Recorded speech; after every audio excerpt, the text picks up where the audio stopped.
The cleaning lady interrupted the wedding of a millionaire and shouted, "Don't marry her, she's going to poison you."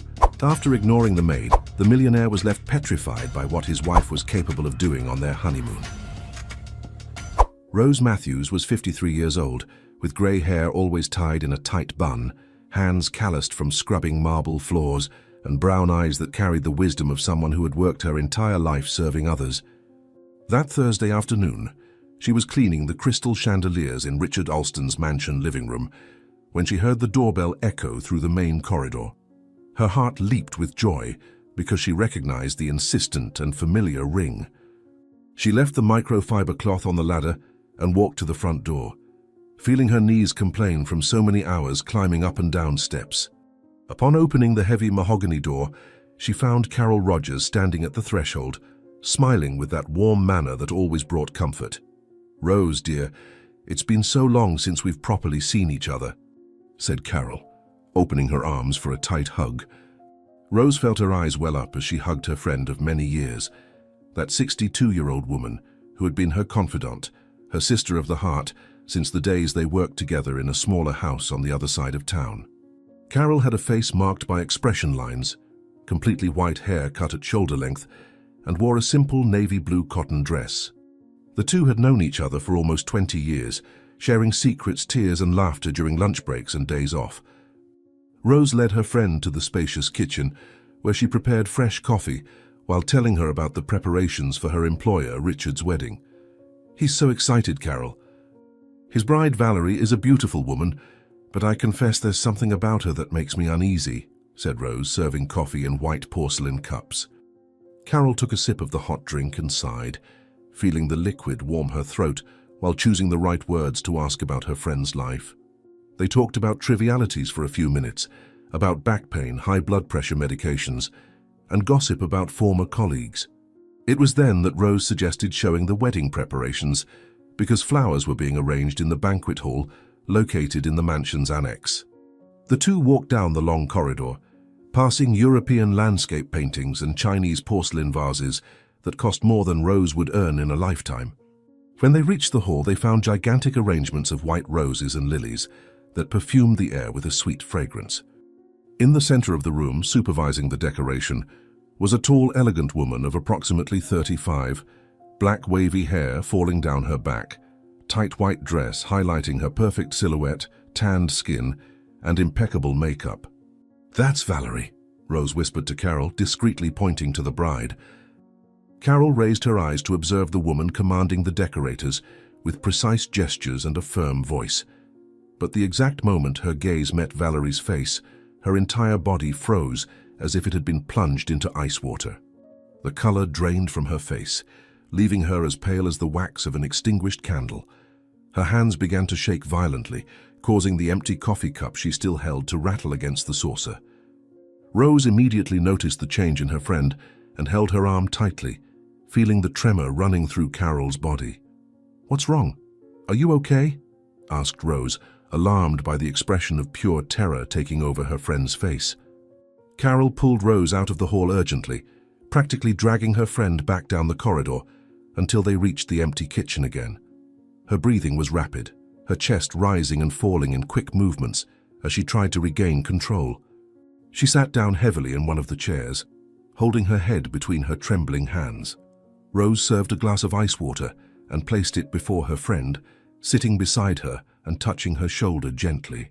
Through the window glass, one could see the perfectly manicured garden where Richard cultivated rare orchids, and the afternoon sun created long shadows on the green grass. "Carol, for God's sake, tell me what happened." "You went white as a ghost," said Rose, feeling her own heart racing with concern. Carol drank the water in large gulps, feeling the cold liquid descend down her dry throat, and then raised her eyes to face her friend with an intensity that Rose had never seen before. There was fear in that look, but also certainty, an absolute conviction that made each word sound like a sentence. "Rose, that woman is not who she claims to be," said Carol, her voice coming out hoarse and loaded with urgency that sent a shiver down Rose's spine. Rose felt her stomach tighten into a knot as she heard those words, and a dark premonition began to form in her mind, like a dark cloud blocking the sun. She pulled her chair closer to her friend, reducing the distance between them until their knees touched. The clock on the kitchen wall showed 3 o'clock in the afternoon, and the ticking sound seemed amplified in the tense silence that settled between them. "What are you talking about? You know Valerie?" Rose asked, her voice coming out in a tense whisper as she cast nervous glances toward the kitchen door. Carol closed her eyes for a moment, as if gathering strength to relive painful memories she had tried to bury deep in her consciousness. When she reopened her eyes, they were moist but determined. The wrinkles on her face seemed deeper, carved by the pain of memories that had haunted her for 2 years. 2 years ago, I worked in Stephen Morrison's house, a kind, wealthy man who lived alone after his wife passed away. I cared for him for 5 years, Rose. He treated me like family, said Carol, and her voice trembled as she pronounced the name of her deceased employer. Rose held her friend's hands between hers, feeling them as cold as stones taken from a river in winter. She said nothing, just nodded, encouraging Carol to continue, realizing that this story carried a weight that had suffocated her friend for a long time. Outside, the distant sound of music could be heard coming from the banquet hall, where Valerie continued supervising the preparations, completely oblivious to the conversation happening just a few meters away. One day, Stephen met a woman named Letitia Morrison. It was her, Rose. The woman in that hall, your boss's fiancée, is the same Letitia who entered Stephen's life and changed everything, said Carol, and tears finally rolled down her wrinkled cheeks, drawing bright trails on her skin. Rose felt her heart start beating faster, each beat echoing in her ears like war drums announcing imminent danger. She squeezed Carol's hands more tightly, trying to convey support through her touch while her entire body tensed. The refrigerator hummed softly in the corner of the kitchen, an ordinary sound that brutally contrasted with the extraordinary revelation being made. "Go on, Carol. Tell me everything," said Rose, her voice firm despite the fear beginning to grow in her chest. Carol wiped away her tears with the back of her hand and took a deep breath, forcing herself to relive those terrible months that had changed her life forever. Letitia appeared out of nowhere, young, beautiful, charming. Stephen fell in love like a teenager. They married 3 weeks after meeting. I tried to warn him, but he wouldn't listen. Months after the wedding, Stephen began showing worrying symptoms. His health deteriorated rapidly.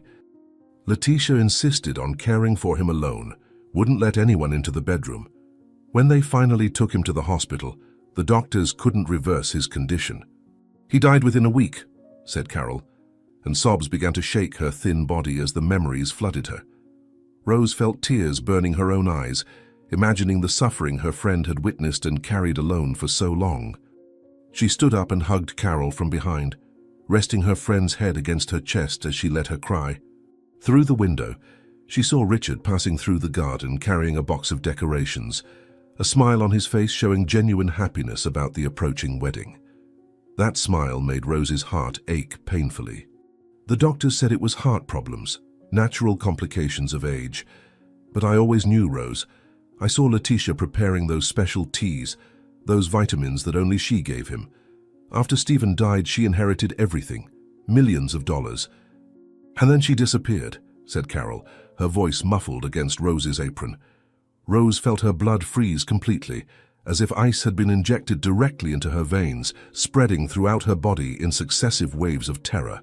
She helped Carol sit down again and knelt before her friend, holding her face between her hands to force her to meet her eyes.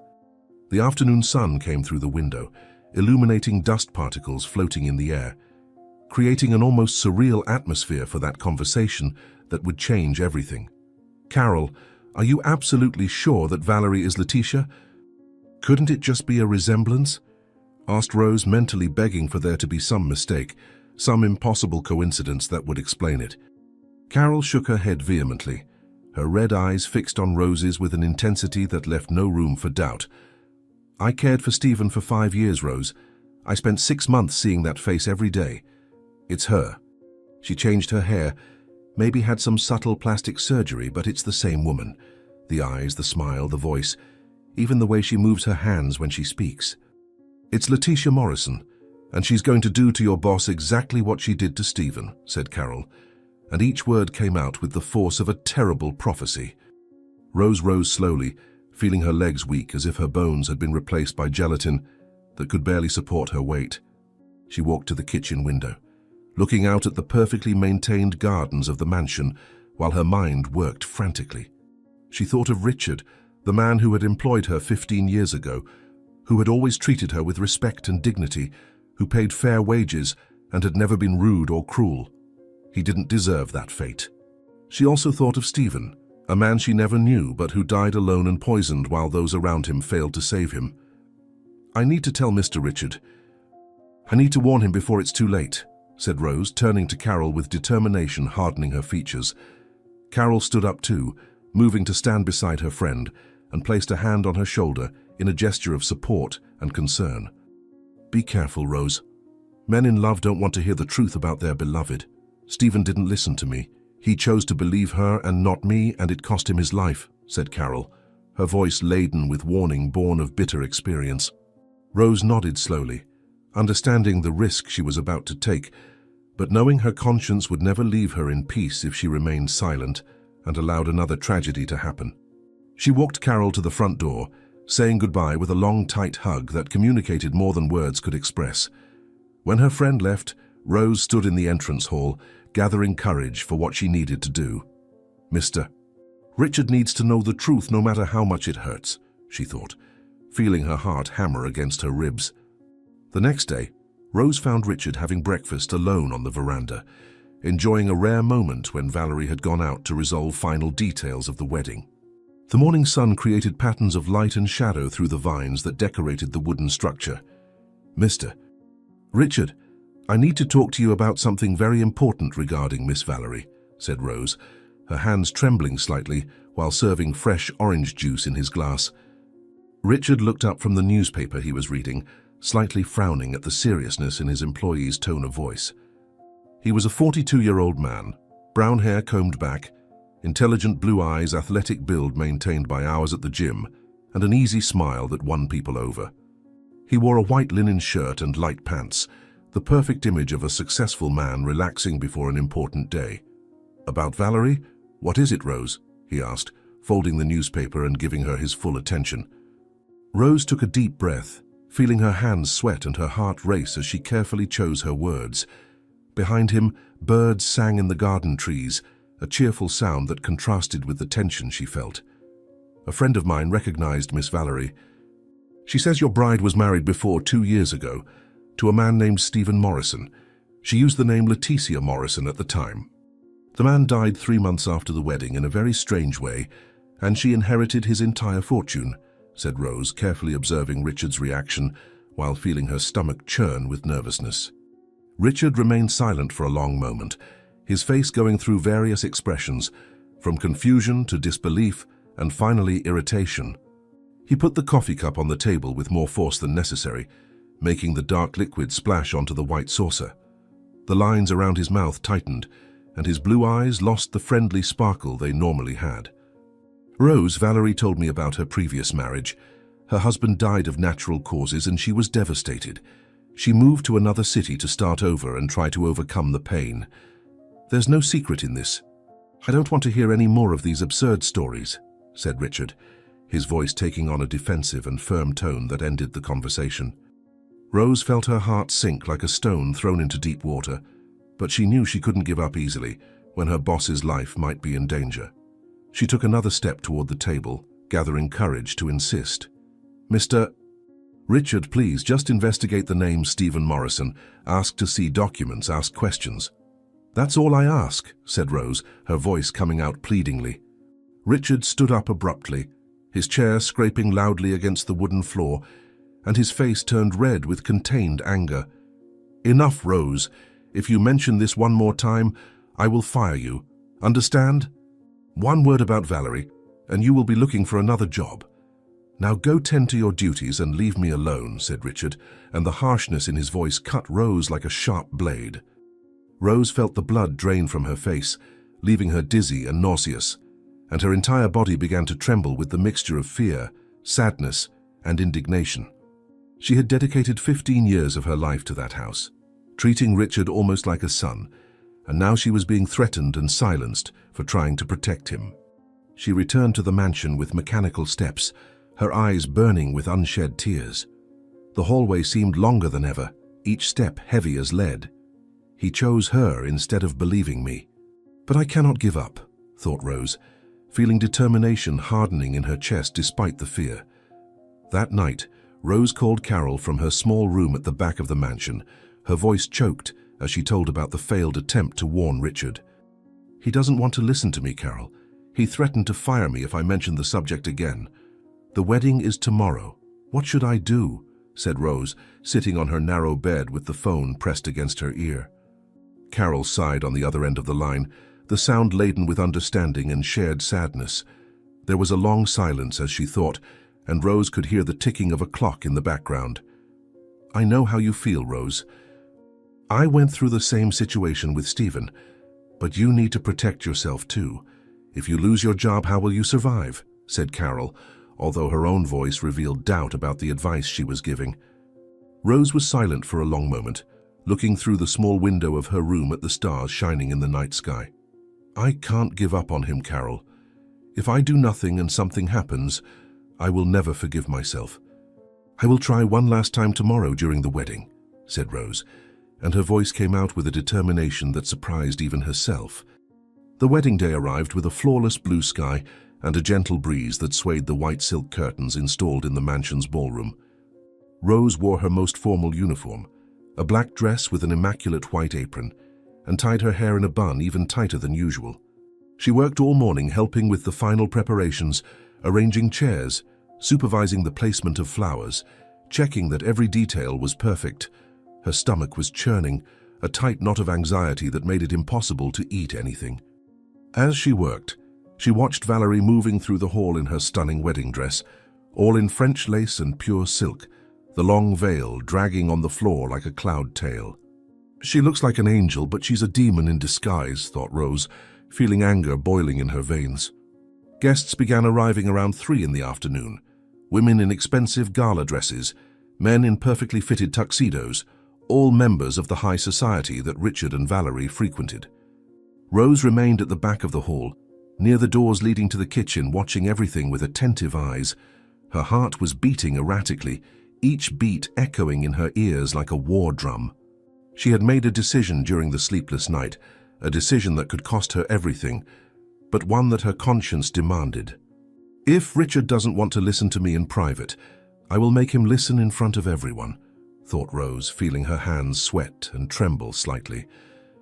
The ceremony began punctually at 4 in the afternoon, when the notes of a classic wedding march began playing through speakers discreetly hidden among the floral arrangements.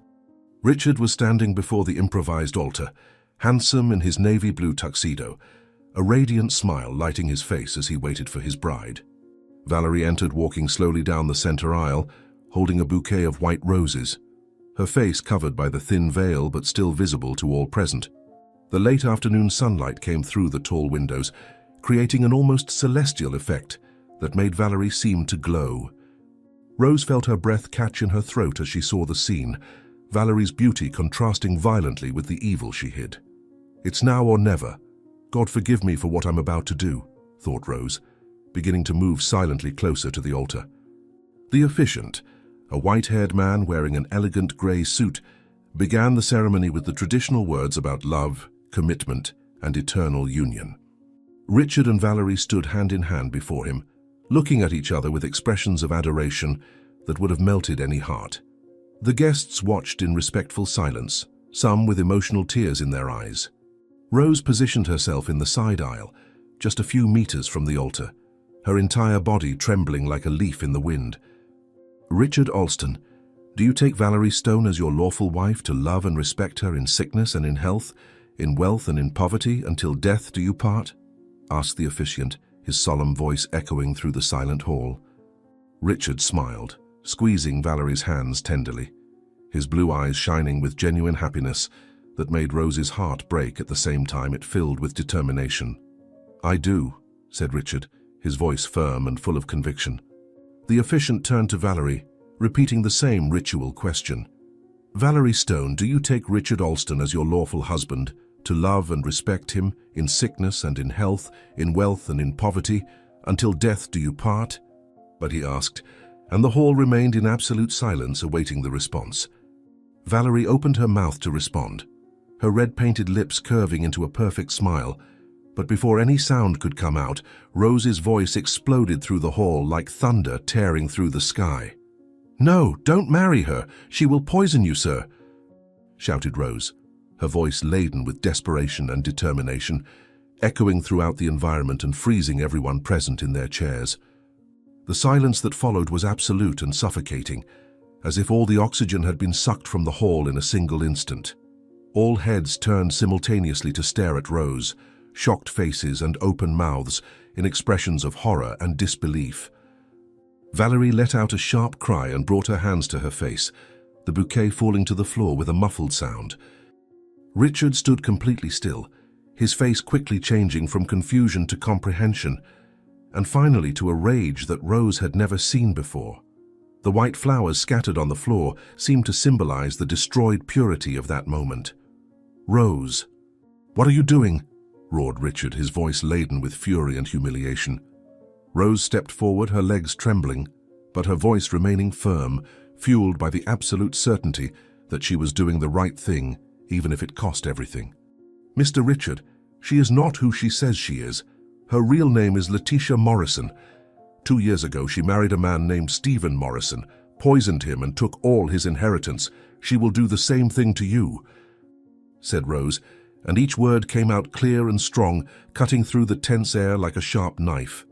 Valerie began to cry, tears streaming down her perfectly made-up cheeks as she turned to Richard for protection and comfort. Her body shook with sobs that seemed torn from the depths of her soul. "Richard, please don't believe this. I don't know what she's talking about. Why is she doing this to me? I've always treated her well. I've always been kind," said Valerie, her voice breaking into dramatic sobs that seemed taken directly from a television soap opera. Rose felt anger boiling in her blood as she watched that pathetic performance, that blatant manipulation in front of hundreds of witnesses. "She's lying. My friend Carol worked for Stephen. She recognized this woman. Mr. Richard, please just investigate before you get married. That's all I ask," shouted Rose, her voice beginning to fail as tears of frustration burned her eyes. Richard released Valerie's hands and walked toward Rose with quick, furious steps, his face red with anger and shame in front of all his friends and family. He stopped centimeters from her, and Rose could see the veins bulging in his neck, could feel the fury radiating from him in almost palpable waves. "How dare you? How dare you humiliate my fiancée on our wedding day? Make these absurd and unsubstantiated accusations in front of everyone," hissed Richard through clenched teeth, his voice low but laden with venom. Rose held his gaze, refusing to look away even when every instinct in her body screamed for her to run, to flee from that painful confrontation. "Mr. Richard, I just want to protect you. She is dangerous. Please just listen to me," said Rose, her voice coming out in a desperate whisper as she extended a pleading hand toward him. Richard stepped back as if her touch were poisonous, his expression twisted in disgust and betrayal. "You're fired. Get out of my house now, security," shouted Richard, and 2 large men in black suits who were positioned at the entrances to the hall began to move toward Rose. Rose felt panic explode in her chest when the security guards grabbed her by the arms, their strong fingers digging into her skin through the thin dress. The entire hall watched in shocked silence, some guests with hands over their mouths, others whispering among themselves. "No, Mr. Richard, she killed before. She will kill you too. Stephen Morrison, look up that name, please," shouted Rose, her voice rising in desperation as she was dragged down the corridor toward the exit. The guests observed the scene in shocked silence, some with expressions of pity, others of disapproval, but nobody moved to intervene. Valerie continued crying in Richard's arms, who consoled her with soft whispers while casting furious glances at Rose being removed. The floral arrangement swayed with the quick passage of the security guards, dragging Rose down the central corridor. "She's crazy. She's always been crazy. She's going to kill you, sir." Rose continued shouting, her voice echoing through the hall even as she was pushed through the double doors.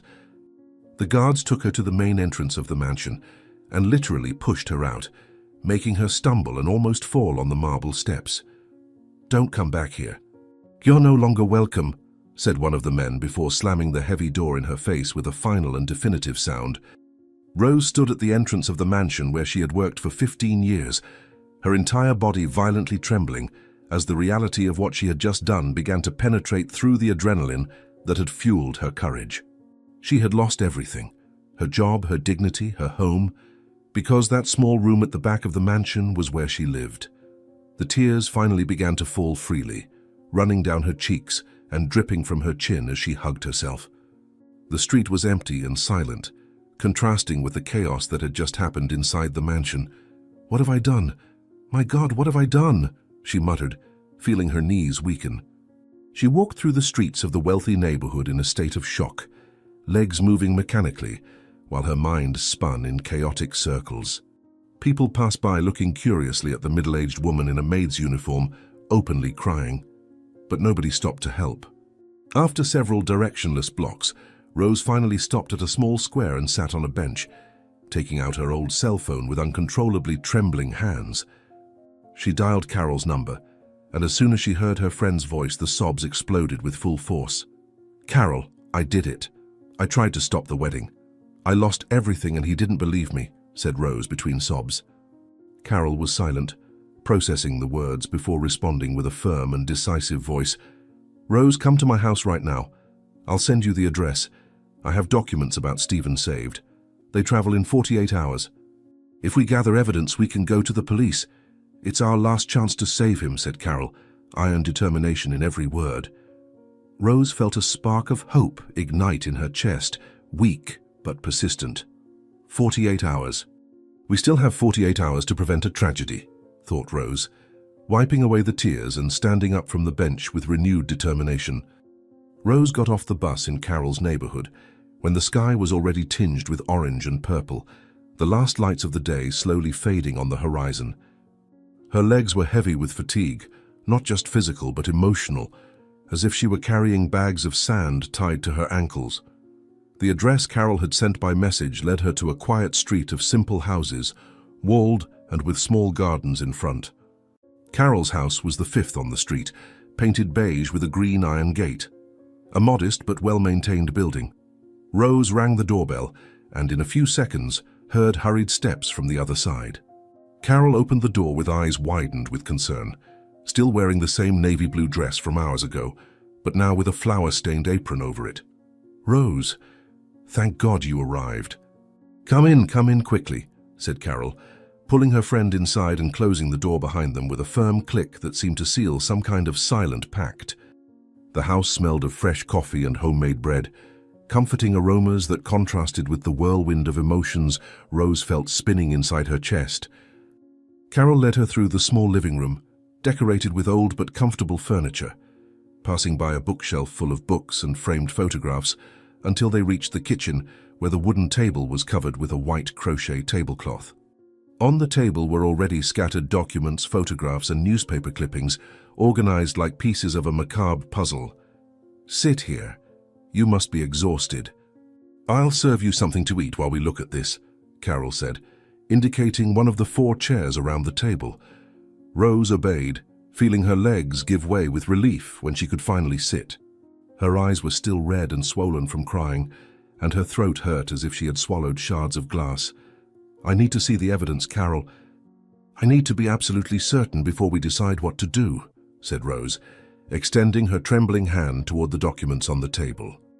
Carol placed before Rose a plate with bread, cheese, and ham, along with a steaming mug of coffee with milk, before sitting beside her. She took the death certificate that was on top of the pile of documents and placed it in Rose's hands. The official paper was yellowed at the edges, the registry office seal clearly visible in the upper corner. Rose read with attentive eyes, her heart accelerating with each line. "Stephen Morrison, deceased on March 15th, 2 years ago. Cause of death, acute heart failure," Rose read aloud, and then her eyes ran to the line where the widow's name appeared. There it was clearly written, Letitia Morrison. A shiver ran down her spine as she saw that name on the official paper, making everything terribly real. "It's the same name." "It's here, official, registered," said Rose, her voice coming out in a tense whisper as she held the document with both hands. Carol then spread several photographs on the table, pushing them toward Rose. They were photos of a wedding, white flowers decorating an elegant hall, well-dressed guests smiling for the camera. But it was the photo of the bride and groom that made Rose's blood freeze completely in her veins. Stephen, a distinguished man with grey hair and gold-rimmed glasses, was standing next to a tall, elegant woman with black hair and a dazzling smile. Even with her hair styled differently and perhaps some subtle adjustments to her face, it was unmistakably Valerie. The same greenish eyes, the same shape of nose, the same curve of the lips. "My God," muttered Rose, picking up the photograph and bringing it closer to her eyes. Her fingers were trembling so much that the image became blurred. "It's her." "It's exactly her, Carol," said Rose, feeling nausea rise up her throat as she placed the photo back on the table. Carol picked up a yellowed newspaper clipping and placed it next to the photographs. The headline read, "Businessman Stephen Morrison dies at 66. Rose quickly read the article, absorbing every detail about the man who had been a victim of the same woman who had now married Richard. "We have the documents, we have the photos, we have proof that she's done this before. But Richard won't believe it, Carol. I shouted all of this at him in front of hundreds of people and he threw me out. He's completely blinded by the love he feels for her," said Rose, feeling despair begin to crawl back into her chest like a cold, suffocating mist. Carol remained silent for a long moment, her eyes fixed on some distant point on the wall, as if calculating possibilities in her mind. The yellowish light from the lamp above the table cast shadows on her face, and Rose could see the gears turning behind those tired eyes. Finally, Carol stood up and walked to the kitchen window, looking out at the dark street. When she turned back to Rose, there was a new determination in her expression, something hard and inflexible that Rose hadn't seen before. "You're right. Old documents won't convince a man in love. We need physical evidence. We need the poison she's going to use to kill Richard," said Carol, and something in her tone of voice made Rose straighten in her chair. Rose swallowed hard, feeling her heart begin to beat faster. "How are we going to get that?" "She's not just going to give us the poison, Carol. She won't even let us into the house after what happened today," said Rose, but even as she spoke, she could see that Carol already had a plan formed in her mind. Her friend returned to the table and leaned over it, resting her hands on the crocheted tablecloth while staring at Rose with intensity. "I work part-time cleaning the Ferreira mansion, which is right next to Richard's property. The two mansions share the same wall at the back. I know every inch of that area, Rose," said Carol, and Rose felt her stomach churn as she understood where that conversation was going. Rose stood up from her chair so abruptly that it almost toppled backward, only balancing at the last second. "Carol, are you suggesting that we break into Richard's mansion, that we illegally enter his house?" asked Rose, her voice rising in pitch as shock and fear fought inside her. The idea was absurd, dangerous, completely insane. But looking at the documents on the table, at the photos of Stephen who hadn't been saved, thinking about Richard traveling for his honeymoon without knowing he was being taken to his death, Rose felt that perhaps it was the only option they had left. "That's exactly what I'm suggesting. They're traveling early tomorrow morning at 6 o'clock. The luggage must already be packed. If Valerie is going to poison Richard during the trip, the poison has to be somewhere in that suitcase," said Carol, her voice surprisingly calm and rational despite the madness of what she was proposing. Rose sat back down, her legs too weak to support her. She picked up the mug of cold coffee and took a sip just to have something to do with her trembling hands. Her mind was working quickly, assessing risks, considering consequences. "If we're caught, we'll go to jail for breaking and entering. Richard has already fired me and publicly humiliated me. He won't show mercy. He'll call the police immediately," said Rose. But even as she listed the dangers, she knew she had already made her decision. Carol sat down again beside her and held her hands between her own, those hands calloused from decades of hard work, hands that knew sacrifice and determination. "I know the risks, Rose. But think about this. If we do nothing and Richard dies poisoned during the honeymoon, how will you live with that? Knowing you could have tried to save him and chose not to try out of fear?" asked Carol, and her words hit Rose like well-aimed stones. Rose closed her eyes, breathing deeply while making the most important decision of her life. She thought about Richard, about all the years she had worked for him, about all the times he had been kind and generous to her. She thought about Stephen, a man she never met, but who died alone because those who loved him couldn't save him. When she opened her eyes again, there was determination in them, firm and unwavering. "All right, let's do it. Let's enter the mansion and find the poison. But we need a plan, Carol." "We can't just break in without thinking," said Rose, and felt a shiver run down her spine as she heard her own words. Carol nodded and stood up, going to a kitchen drawer from which she took paper and pen. She returned to the table and began to draw a rudimentary diagram of the two properties, marking important points while explaining. The Ferreira mansion has a gate in the back that gives access to the garden. I have the key because I need to enter early to clean. From that garden, there's a spot in the wall where some stones are loose. I can pass to the other side without making noise. On Richard's mansion side, the blind spot of the security cameras is exactly there, between the pool and the service area, said Carol, marking each location on the paper, while Rose observed attentively, memorizing every detail. Rose studied the diagram, her mind already working on the next steps. "How do we know where Valerie keeps the luggage? The mansion is enormous, Carol." "We could spend hours searching and find nothing," said Rose, a valid concern that needed to be addressed before putting the plan into action. Carol bit her lower lip, thinking for a moment before responding. "You worked in that house for 15 years, Rose. You know every room. Where does Richard usually leave his suitcases when he's going to travel?" asked Carol, turning the question back to Rose. Rose closed her eyes, mentally visualizing the layout of the mansion she knew as well as the palm of her own hand. The master bedroom has a huge closet next to it. Whenever Richard traveled, he left his suitcases in there already packed for the drivers to pick up the next morning. "If Valerie follows the same pattern, the luggage should be in the closet of the master bedroom," said Rose. And when she opened her eyes, she saw Carol nodding with approval. The final piece of the puzzle was falling into place. "Then that's where we're going.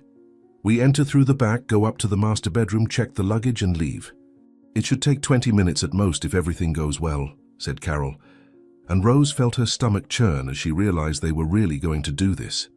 The two women spent the next hour refining the plan, discussing every detail, every possible complication, every escape route in case something went wrong. Carol found dark clothes for both to wear, black pants and blouses that would help them move through the shadows without being seen. Rose mechanically ate the bread and cheese that Carol had prepared, forcing the food down even without feeling hungry, knowing she would need energy for what was to come. When the clock on the wall struck midnight, Carol stood up and looked at Rose with solemnity. "It's time. We need to get there around 1 in the morning, when everyone will be in deep sleep. Are you ready?" asked Carol, and Rose could see her own apprehension reflected in her friend's eyes. Rose stood up, her legs trembling, but her determination unwavering.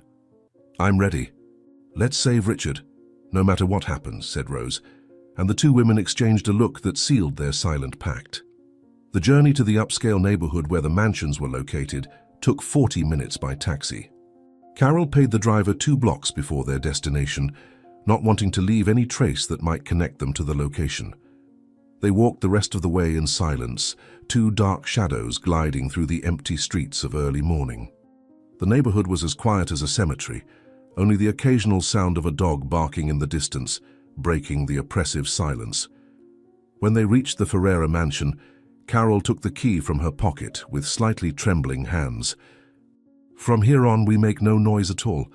Follow me exactly and step where I step," whispered Carol, and Rose nodded, feeling her heart beating so hard she was sure anyone kilometers away could hear it. Carol unlocked the back gate with a soft click, and the two entered the dark garden of the Ferreira mansion. The crescent moon provided just enough light for them to see the outlines of the plants and trees around them.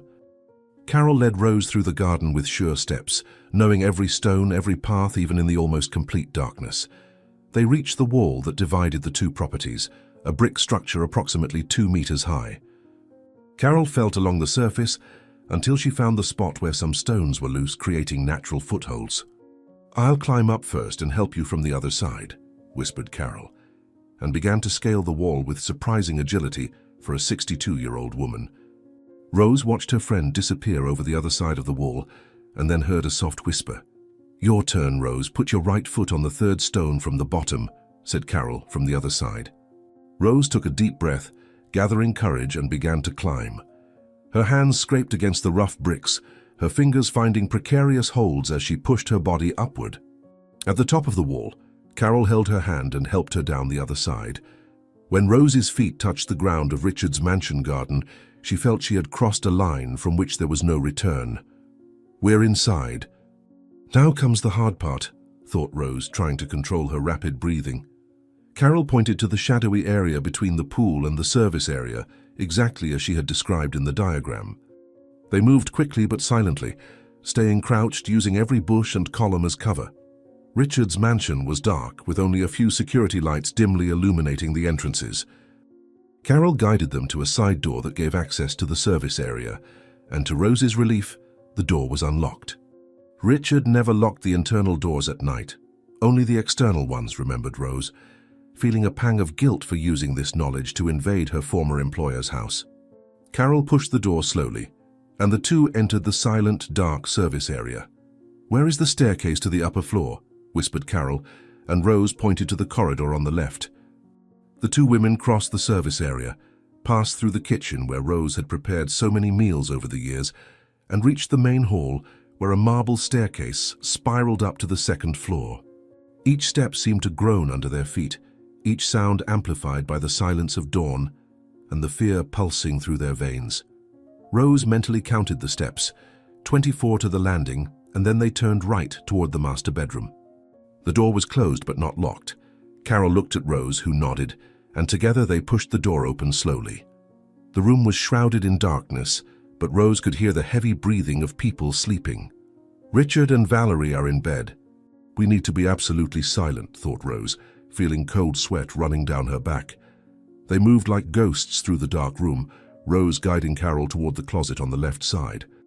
The closet door was ajar, and when they entered, Rose finally allowed herself to breathe a little more easily. There was enough light coming from the small closet window for them to see the outlines of the packed suitcases on the floor. 2 large brown leather suitcases, a smaller black one, and a travel bag. "That one, the black suitcase, seems to be Valerie's," whispered Rose, pointing to the more delicate and feminine luggage. Carol knelt beside the suitcase and carefully tested the zipper. It was unlocked. She opened it slowly, and Rose knelt beside her, her hands trembling as they began to carefully rummage through the contents. "Look for bottles, vials, anything that might contain suspicious liquid," Carol whispered, her hands searching through folded clothes and toiletries. Rose removed each item carefully, trying to memorize where everything was to put it all back in exactly the same place. Her fingers touched soft fabrics, perfume bottles, makeup cases. And then at the bottom of the suitcase, wrapped in a silk scarf, her fingers found something different. Small glass vials, 3 of them, each the size of a medicine bottle. Rose carefully took them out and held them close to the dim light from the window. The vials had no labels, just containing a clear liquid like water. "Carol, look at this," whispered Rose, and Carol moved closer to examine the vials. But it was what Rose found next to the vials that made her heart stop completely. Wrapped in another scarf was a pearl and diamond necklace, an obviously expensive and antique piece. "I know this necklace," whispered Rose, her voice trembling. "It belonged to Richard's late wife. He kept it in the safe as a memento." "Valerie stole it," said Rose, feeling anger and horror mixing in her chest. Carol was about to respond when they both heard a sound that made their blood freeze. Footsteps in the hallway, and then a female voice speaking on the phone, getting closer and closer. It was Valerie. "Michael, darling, we're traveling tomorrow." "In a week he'll be dead and we'll be rich," said Valerie, her sweet and melodious voice made monstrous by the words she was pronouncing. Rose and Carol looked at each other in pure terror, the vial still in Rose's hands, while Valerie's footsteps inexorably approached the closet door. "She's coming here," thought Rose, feeling panic exploding in her chest like a bomb.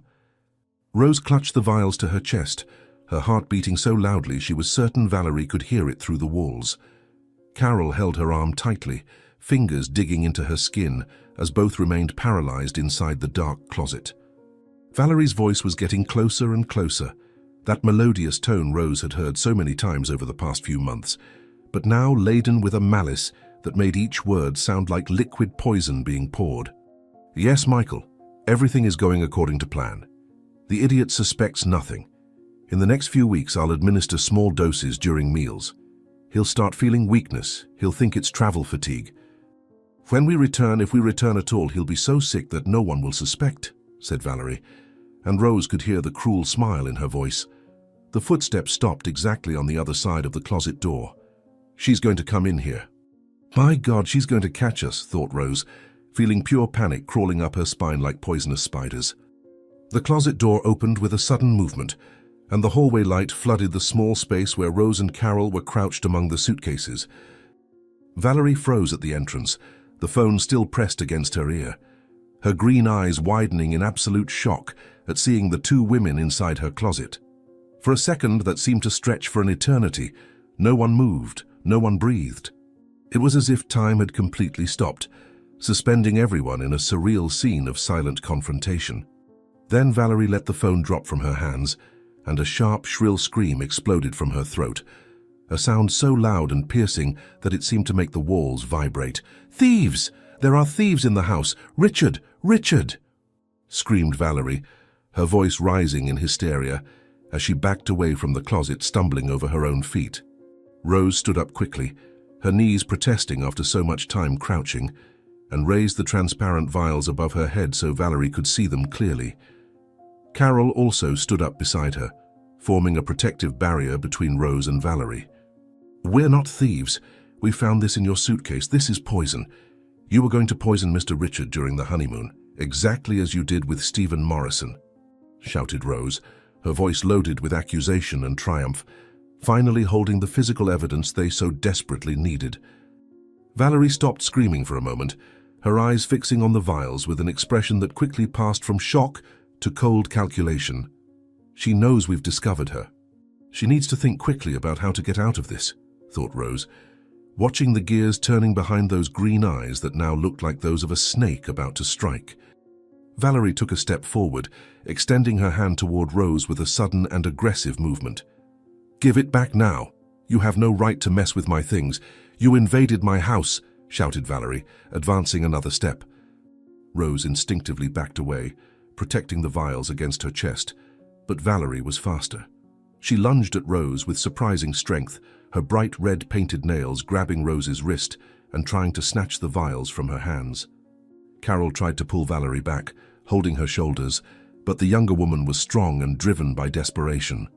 "Let go! Let go now!"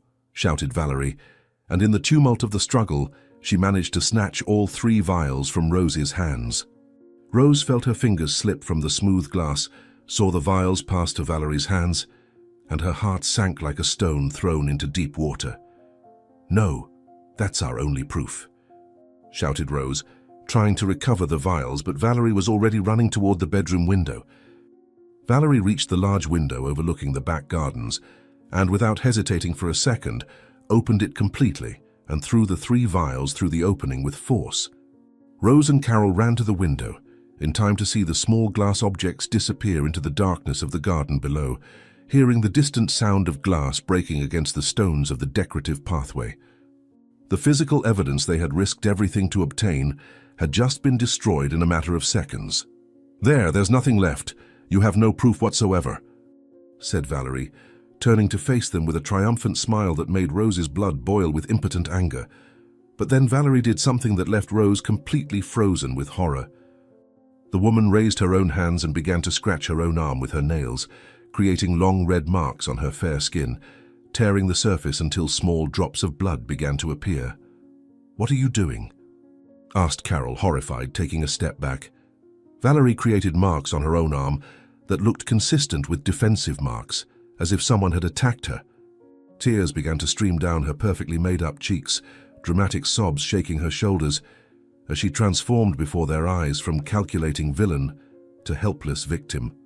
"Richard, help! They attacked me, I'm bleeding!"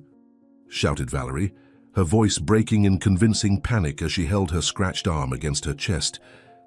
Rose heard heavy footsteps running down the hallway, the sound of doors being violently opened, and then the bedroom door flew open with such force that it slammed against the wall. Richard rushed in, wearing only pajama pants, his hair disheveled, his eyes still half closed from sleep but quickly widening as he processed the scene before him. "What's going on here? Valerie, are you okay?" asked Richard, immediately rushing to his bride's side. Valerie threw herself into Richard's arms, pressing her face against his chest while sobbing uncontrollably. She raised her scratched arm so he could see the red marks. "She came back. That crazy Rose came back. She broke into our house in the middle of the night and attacked me. Look what she did to my arm," said Valerie, her voice muffled against Richard's chest. Each word loaded with feigned terror, so convincing that Rose almost doubted her own sanity for a moment. Richard looked from Valerie's arm to Rose and Carol, and the expression on his face went from concern to absolute fury in a matter of seconds. His jaws tightened, the veins in his neck bulged, and his blue eyes that had always been gentle with Rose now stared at her with pure hatred. "You, how dare you come back here? How dare you invade my house and attack my wife?" roared Richard, his voice loaded with a rage that made Rose take an involuntary step back. Rose extended her hands in a pleading gesture, desperate to explain, to make Richard understand what was really happening. "Mr. Richard, she's lying." She hurt herself. "We didn't attack her. We found poison vials in her suitcase. She threw everything out the window before you arrived. She plans to poison you during your honeymoon," said Rose, and every word came out rushed, desperate, charged with an urgency that bordered on hysteria. Richard shook his head vehemently, his expression becoming even harder and more inflexible. "Enough! Enough of these insane lies! You broke into my property in the middle of the night, attacked my wife, and now you have the audacity to invent absurd stories about poison. I'm calling the police right now. You two are going to jail," said Richard, carefully releasing Valerie and walking toward the telephone on the bedside table. Carol stepped forward, positioning herself between Richard and the telephone, her pleading eyes fixed on his furious face. "Please, sir, just listen to me for 1 minute. My name is Carol Rogers. I worked for 5 years taking care of Stephen Morrison. This woman you married is not named Valerie Stone. Her name is Letitia Morrison. 2 years ago, she married Stephen, poisoned him for 3 months until he died, inherited all his fortune and disappeared. Now she's back with a new identity to do the same thing to you," said Carol, her voice firm and full of conviction. But Rose could see from the expression on Richard's face that the words were falling on completely closed ears. Richard gently but firmly pushed Carol aside and picked up the phone. "I don't want to hear any more, not another word. Security, come up here immediately," Richard shouted into the intercom. Rose felt pure despair flood every cell of her body, a sensation of drowning even while on dry land, as if she were being pulled down by invisible currents. "Mr. Richard, I worked for you for 15 years. I took care of this house, took care of you. Why would I make something like this up? Why would I risk being arrested if it weren't true? All I'm asking is that you investigate before you travel. Look up Stephen Morrison's name. Look at old photographs. Compare them with her face," said Rose, tears flowing freely down her cheeks as she begged for a spark of doubt to ignite in Richard's mind. But the man before her was no longer the kind employer she had known for so many years. He was a stranger, with cold, hard eyes, completely dominated by anger and the need to protect the woman he loved. "You were fired hours ago, Rose. You mean nothing to me anymore. In fact, you never did. You were just my maid, nothing more," said Richard, and each word was like a knife to Rose's heart. 2 security guards came running into the room, the same men who had expelled Rose from the wedding ceremony hours earlier. They looked from Richard to Rose and Carol, quickly assessing the situation. "Arrest these 2 women. They invaded the property and attacked my wife. Hold them until the police arrive," said Richard, his voice cold and authoritative. The guards immediately advanced, each grabbing one of Rose and Carol's arms with enough force to leave marks. Rose tried to struggle, but the grip was too firm. "Let go! You don't understand! You're helping a murderer! She's going to kill him!" shouted Rose, turning her head to look at Richard one last time as she was dragged toward the door. Valerie remained in Richard's arms, her face still buried in his chest. But for a second she slightly raised her head and looked directly at Rose. There was a slight smile on her lips, a triumphant gleam in her green eyes. She won again. Exactly as she did with Stephen, thought Rose, feeling nausea rise in her throat. The guards dragged Rose and Carol out of the room, down the hallway, descending the marble staircase that Rose had climbed so many times over the years. Each step seemed heavier than the last, as if she were not only physically descending, but also sinking into a well of defeat and despair. When they reached the main hall, Richard appeared at the top of the stairs, still holding Valerie against him. "I'll be generous and not call the police now, but only because I don't want this to interfere with my honeymoon. But if either of you two ever approaches me or my wife again, I swear I will personally ensure you spend years in prison. Take these women off my property and make sure they never return," said Richard, his voice echoing through the empty hall. The guards opened the main door and literally pushed Rose and Carol out, causing both to stumble on the entrance steps before they could regain their balance. The heavy door closed behind them with a sound of absolute finality, and then they heard the click of the locks being activated. Rose fell to her knees at the entrance of the mansion, her shoulders shaking with sobs she could no longer contain. They had risked everything, invaded the property, found the poison, and yet they had completely failed. Carol knelt beside her, putting an arm around her trembling shoulders. "Rose, I know it seems like we've lost, but it's not over yet." "We still have a chance," said Carol, her own voice choked but trying to maintain some strength for both of them. Rose raised her tear-soaked face to look at her friend, not understanding how there could still be hope after they had been humiliated, expelled, and threatened with prison. "How, Carol? We no longer have the poison. Richard hates us. Valerie destroyed all the evidence. How is there still a chance?" asked Rose, her voice coming out broken and lifeless. Carol helped Rose to get up, holding her firmly until she regained her balance on her trembling legs. They began to walk slowly along the dark sidewalk, moving away from the illuminated mansion. "They're traveling in 6 hours. Their flight leaves at 6 in the morning from the international airport. Let's go there." It's our last chance to plant doubt in his mind before they leave for an isolated place where Valerie will have all the time in the world to execute her plan, said Carol, and there was an iron determination in her voice that penetrated through Rose's fog of despair. Rose stopped walking and looked at Carol, processing those words.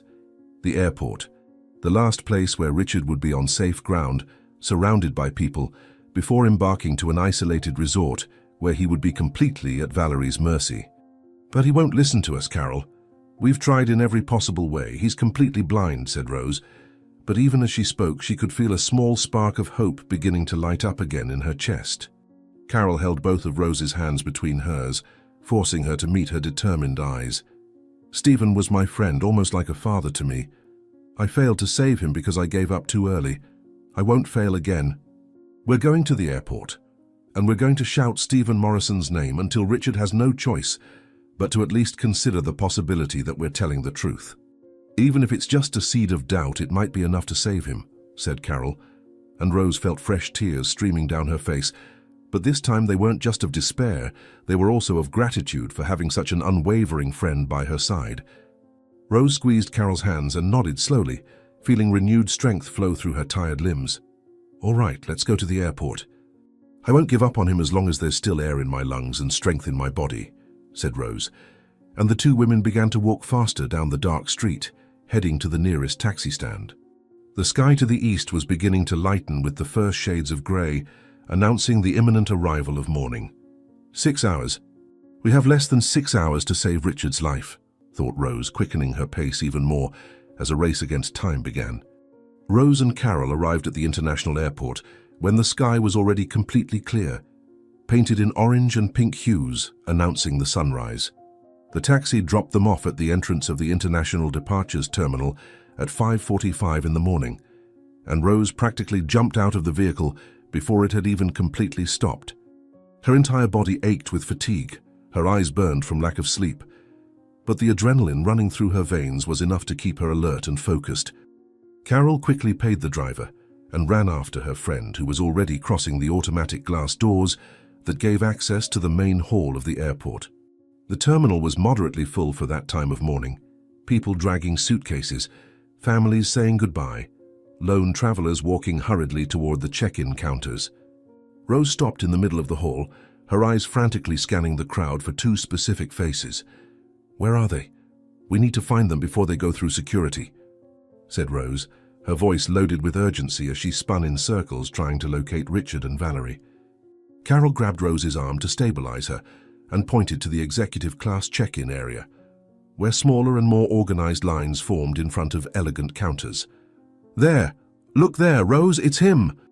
said Carol, and Rose followed the direction of her friend's finger until finally seeing Richard and Valerie standing before a counter, handing passports and documents to a smiling attendant.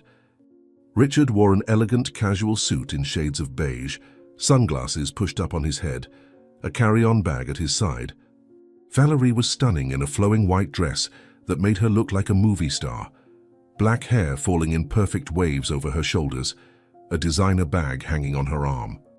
They looked like the perfect couple, the image of happiness and prosperity, and no one looking at them would ever imagine the dark truth that hid behind that brilliant facade. "We need to get there before they finish check-in," said Rose, and started running through the hall. Rose ran among the people, dodging suitcases, excusing herself when someone blocked her way, her eyes fixed on Richard and Valerie, who were approximately 50 meters away. Carol ran right behind her, trying to keep up despite her age and the fatigue weighing on her legs. They had traveled halfway when Rose saw Valerie casually turn her head in their direction, making a disinterested sweep of the lobby. The exact moment Valerie's eyes met Rose's was like an electric bolt crossing the air between them. Rose saw Valerie's face change instantly from calm to alarmed, her green eyes widening in recognition and panic. Valerie touched Richard's arm urgently, pulling his attention from the attendant, and said something in his ear that Rose couldn't hear from the distance. Richard turned to look in the direction Valerie was pointing, and his face contorted in anger as soon as he recognized Rose running toward them. "She saw us. She alerted Richard. I need to get there before they call security," thought Rose, forcing her legs to move even faster. But it was too late. Richard made a gesture with his hand, catching the attention of 2 airport security guards who were patrolling the area near the check-in counters. The men, wearing dark blue uniforms with golden badges, looked in the direction Richard was pointing and immediately began to move to intercept Rose and Carol. "There are 2 women stalking me. They broke into my house tonight and attacked my wife. Don't let them get close," shouted Richard, his voice carrying enough authority to make the security guards quicken their pace.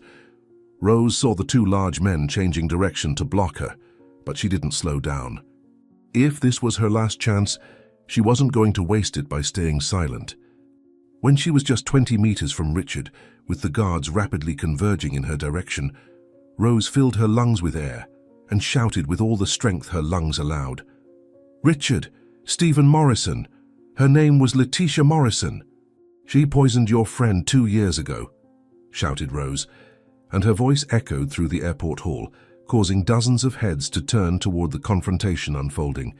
The effect of those words on Richard was instant and dramatic.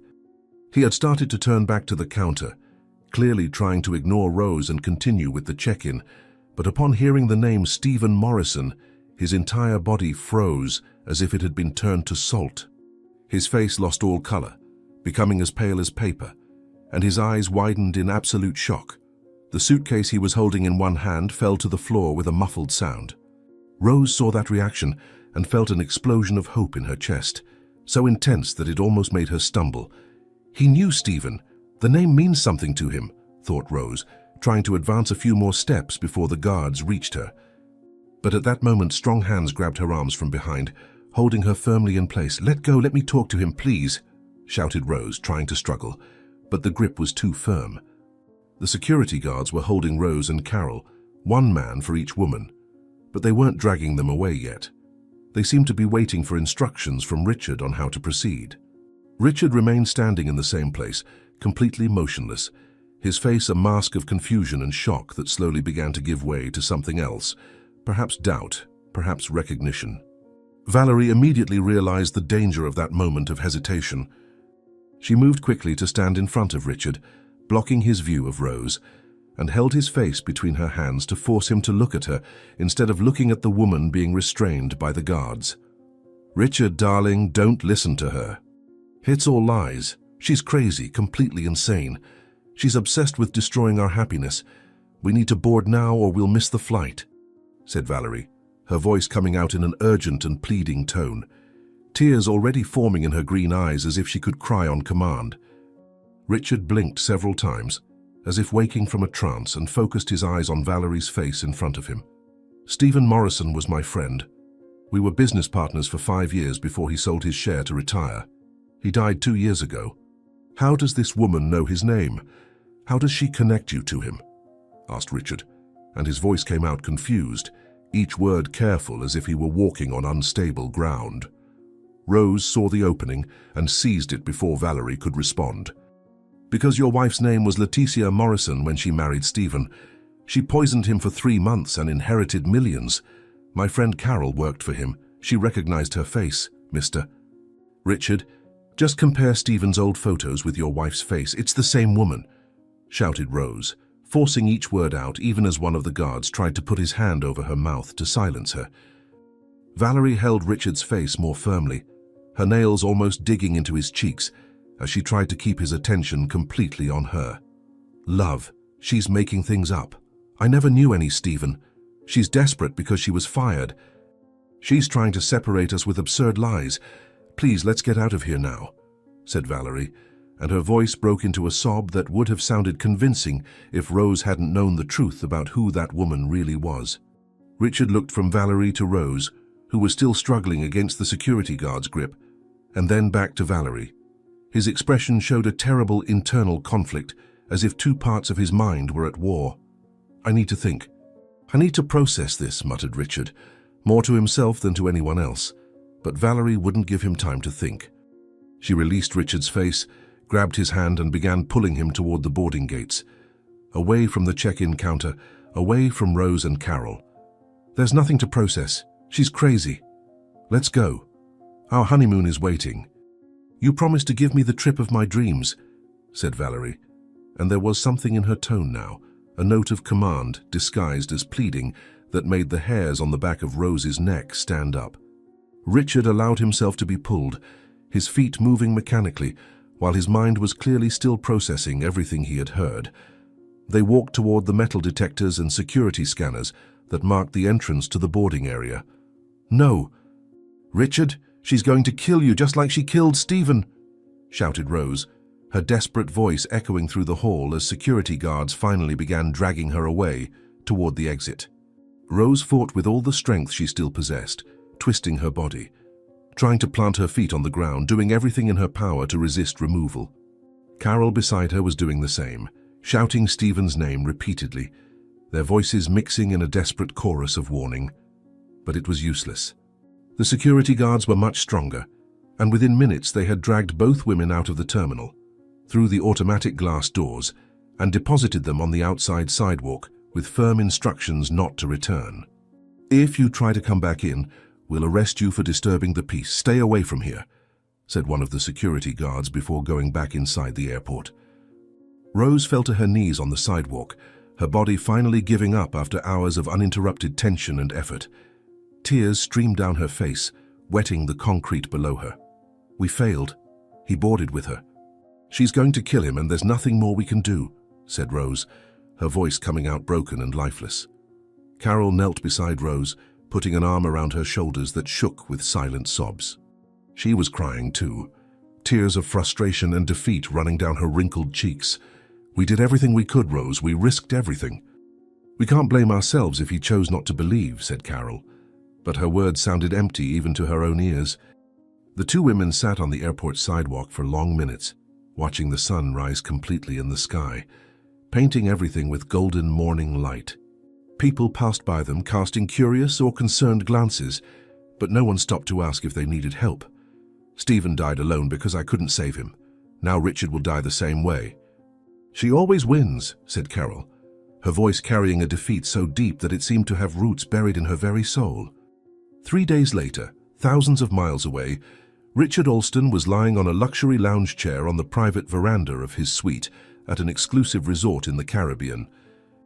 The place was paradisiacal, exactly as promised in the tourist brochures: white sands, crystal clear waters in shades of blue and green, palm trees swaying gently in the tropical breeze.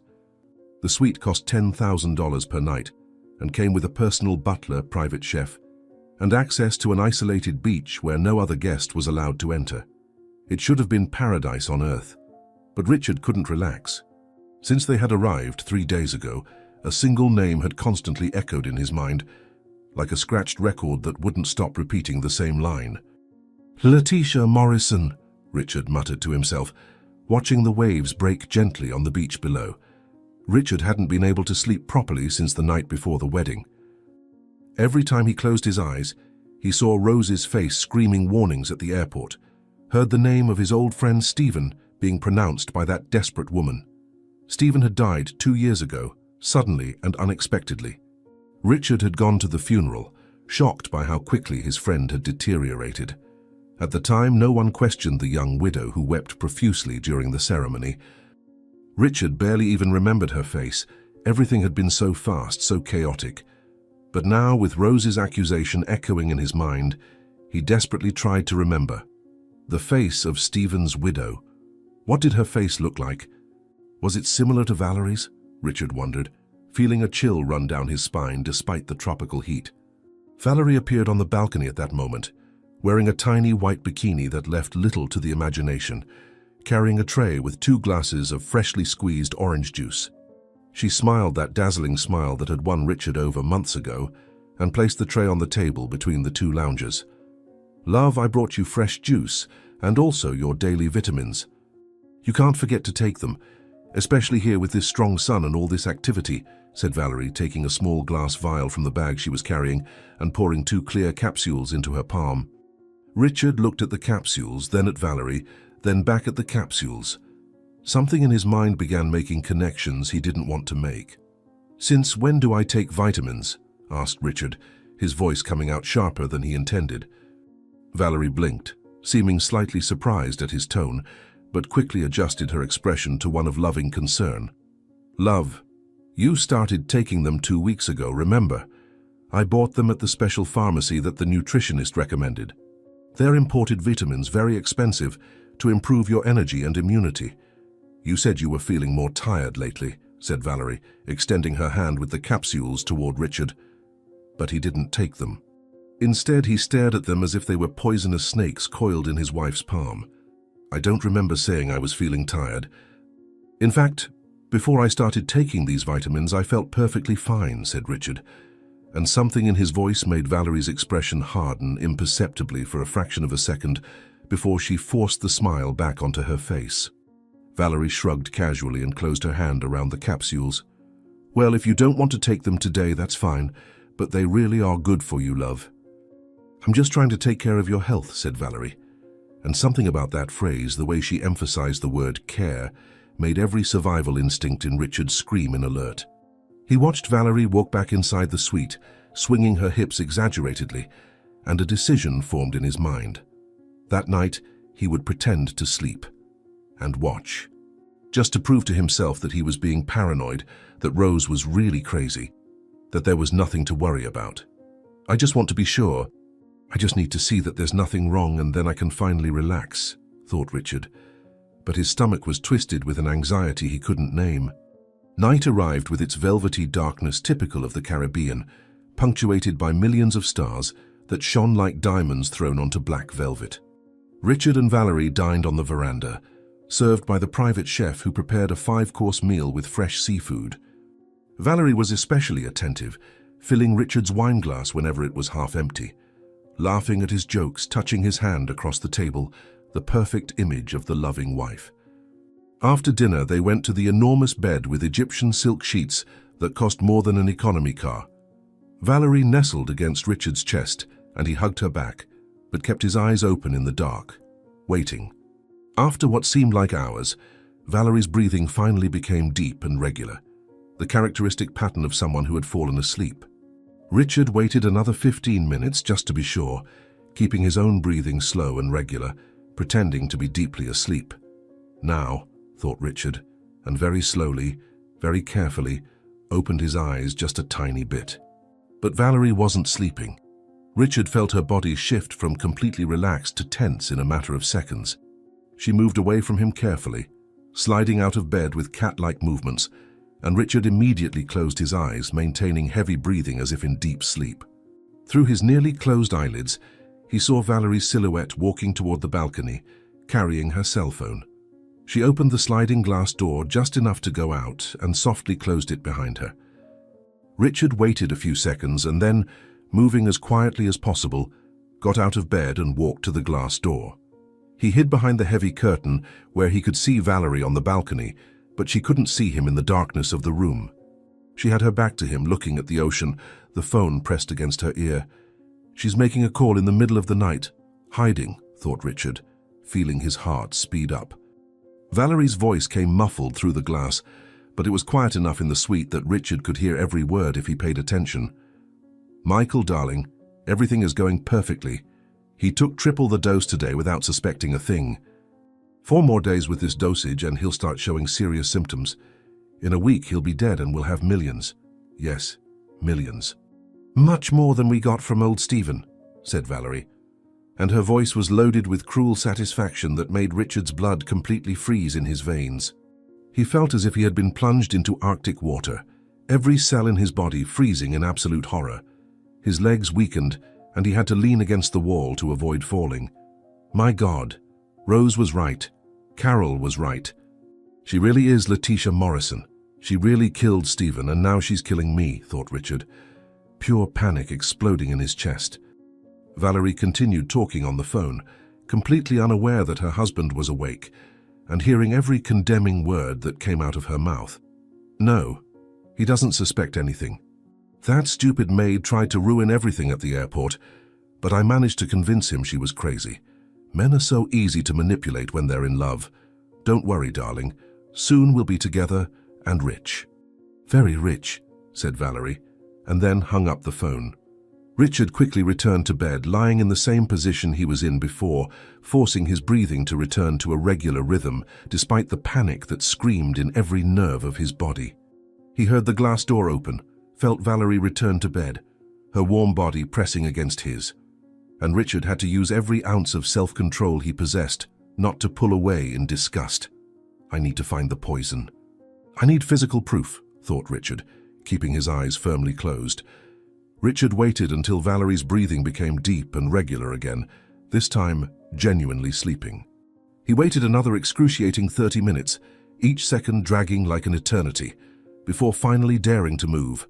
Very slowly, millimeter by millimeter, he moved away from her and slid out of bed. His eyes had adjusted to the darkness, and he could see reasonably well using only the faint starlight that came through the glass doors of the balcony. He moved like a ghost through the room to where Valerie had left her designer purse hanging on the back of a chair. With fingers that trembled uncontrollably, Richard opened the purse and began to carefully search through it. Wallet, lipstick, compact powder, sunglasses, keys, a paperback novel, and then his fingers touched something cold and hard. Glass. Bottles, thought Richard, his heart beating so hard he was sure it would wake Valerie. Richard took the bottles from the purse and held them close to the faint light coming from the balcony. They were 3 small, transparent glass bottles, each containing a liquid clear as water. They had no labels, no identification of any kind. Completely anonymous, completely suspicious.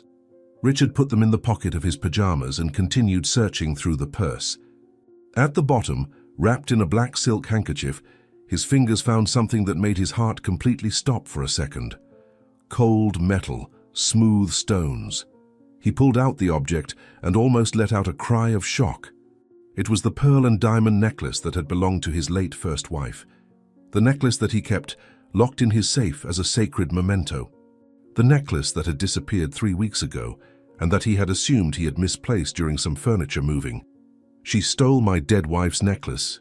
She planned everything from the beginning, thought Richard, feeling nausea rise up his throat as he held the evidence of deadly betrayal in his trembling hands. Richard stood in the middle of the dark room, holding the poison bottles in one hand and the stolen necklace in the other, feeling not guilt or fear, but a cold, calculating rage take over every fiber of his being.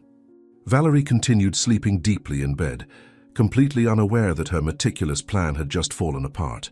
Richard looked at her, at that beautiful face that hid a rotten soul, and felt an iron determination harden in his chest.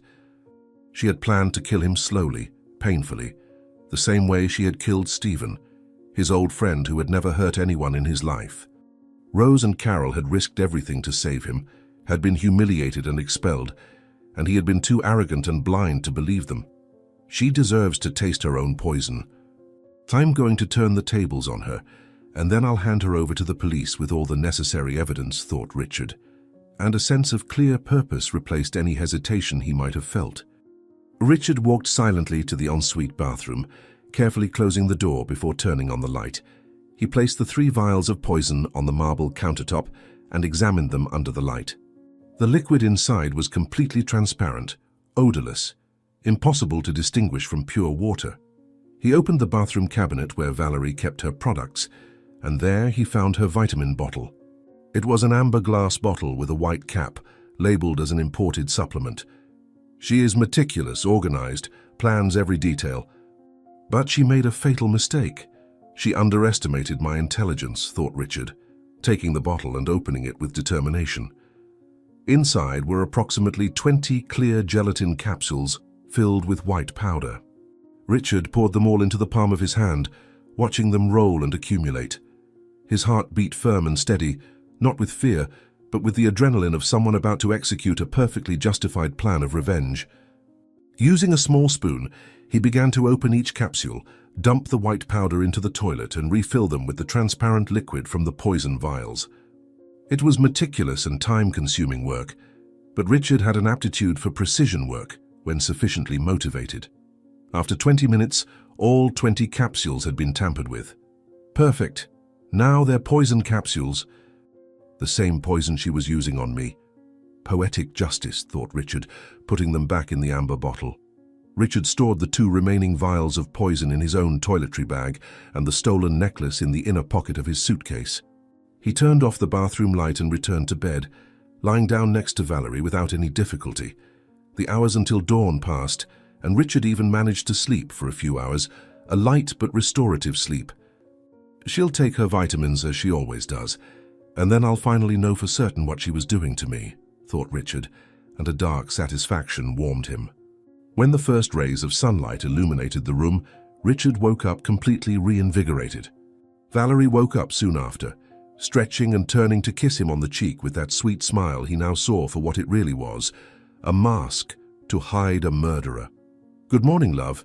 Did you sleep well?" asked Valerie, running her fingers through Richard's hair. He smiled back genuinely because he knew something she didn't. "I slept very well. Best night's sleep in weeks, actually," said Richard, and he wasn't lying. Valerie called room service ordering breakfast. When the food arrived, she poured orange juice and then went to her bag. Richard watched with absolute attention as she took the vitamin bottle and came back. She poured 2 capsules into her own hand, then took 2 more and held them out to Richard.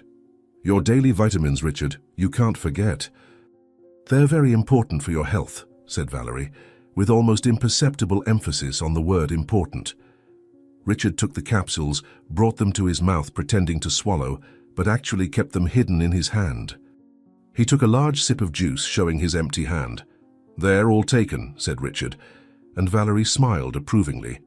Valerie then, without hesitation, put her own 2 tampered capsules in her mouth and swallowed them with orange juice. Richard watched those poison-filled capsules disappear down her throat and felt deep satisfaction and scientific curiosity about how long it would take for the effects to begin. Now, it's just a matter of time. "I'll finally have definitive proof that she was trying to kill me," thought Richard, discreetly disposing of the capsules he had pretended to swallow. An hour after breakfast, while they were reading on the veranda, Richard noticed the first change.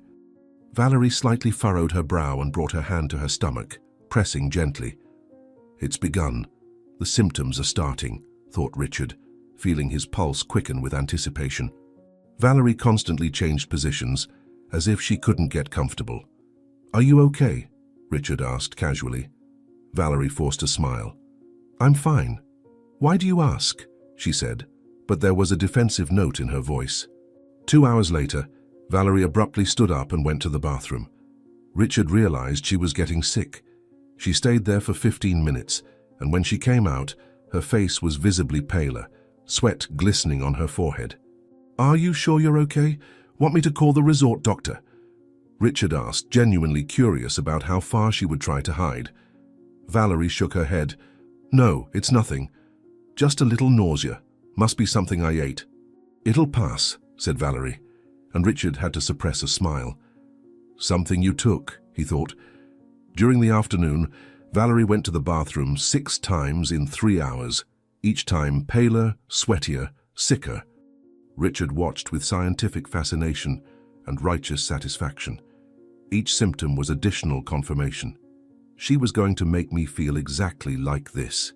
Was going to make me wither slowly while pretending to be the devoted wife, thought Richard, anger burning in his chest. By 5 in the afternoon, Valerie was in bed in fetal position, moaning. Richard, I think I'm really sick. Maybe we should cancel dinner, she said, voice weak. Richard sat on the edge of the bed. No, we're not cancelling.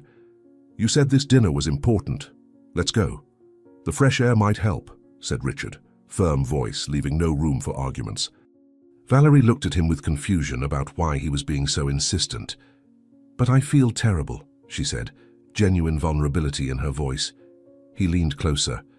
You're strong, remember? You've always been strong. Strong enough to do things other people couldn't do, said Richard, double meaning in his words. Richard helped Valerie get dressed. She chose an emerald green dress that now hung loosely on her body. Layers of makeup didn't completely hide the paleness. In the elevator going down to the restaurant, she leaned heavily on him, steps faltering. Are you sure you want to do this? Asked Valerie, desperation growing.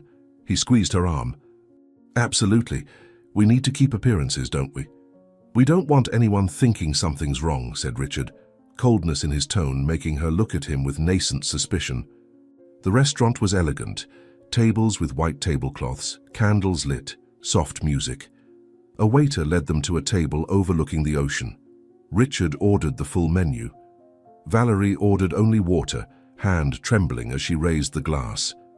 The first course arrived, but Valerie just stared at it as if it were repulsive. Aren't you eating? You love foie gras, said Richard, eating his own plate with exaggerated appreciation. Valerie forced herself to eat a small piece, chewing with visible effort, swallowing with difficulty. The main course arrived, steaming lobster. Richard watched her face change from pale to greenish. Excuse me, I need to go to the bathroom, said Valerie, voice strangled. But before she could stand up, her body was overcome by a sudden intense sickness. She leaned forward and became visibly ill. Screams erupted around them. Valerie lost her balance and fell from the chair. My God, the poison really works. She really was trying to kill me with it, thought Richard, feeling cold validation. Richard stood up and went to where Valerie was on the floor. He knelt and positioned her on her side. Waiters were running, people calling for help. Someone call an ambulance, my wife is very sick, shouted Richard, voice with appropriate urgency, even when his mind was perfectly calm. Richard held Valerie on her side, watching convulsions, watching dark vomit. How long was she planning to do this to me? How much suffering was she willing to cause me? He thought. The ambulance arrived in 15 minutes. Paramedics quickly examined Valerie, placing oxygen mask, inserting intravenous line. Weak pulse, low blood pressure, signs of internal bleeding. We need to take her to the hospital. Sir, what did your wife eat or drink today? Asked a paramedic.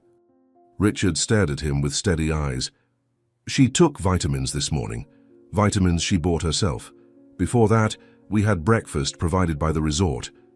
She started feeling sick a few hours later, said Richard, every word true but carefully constructed. In the ambulance, Richard sat as they worked on Valerie, administering medications, monitoring unstable vital signs. Will she survive? I need her to survive to answer for her crimes, thought Richard, watching monitors rise and fall erratically. At the hospital, doctors and nurses were already waiting.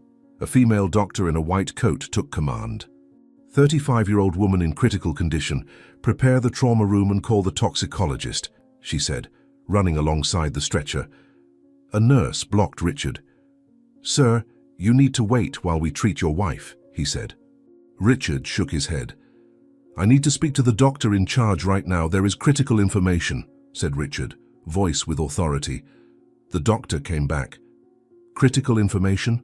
What kind? She asked. Richard took the 2 remaining poison vials from his pocket and placed them in her hand. My wife has been poisoned.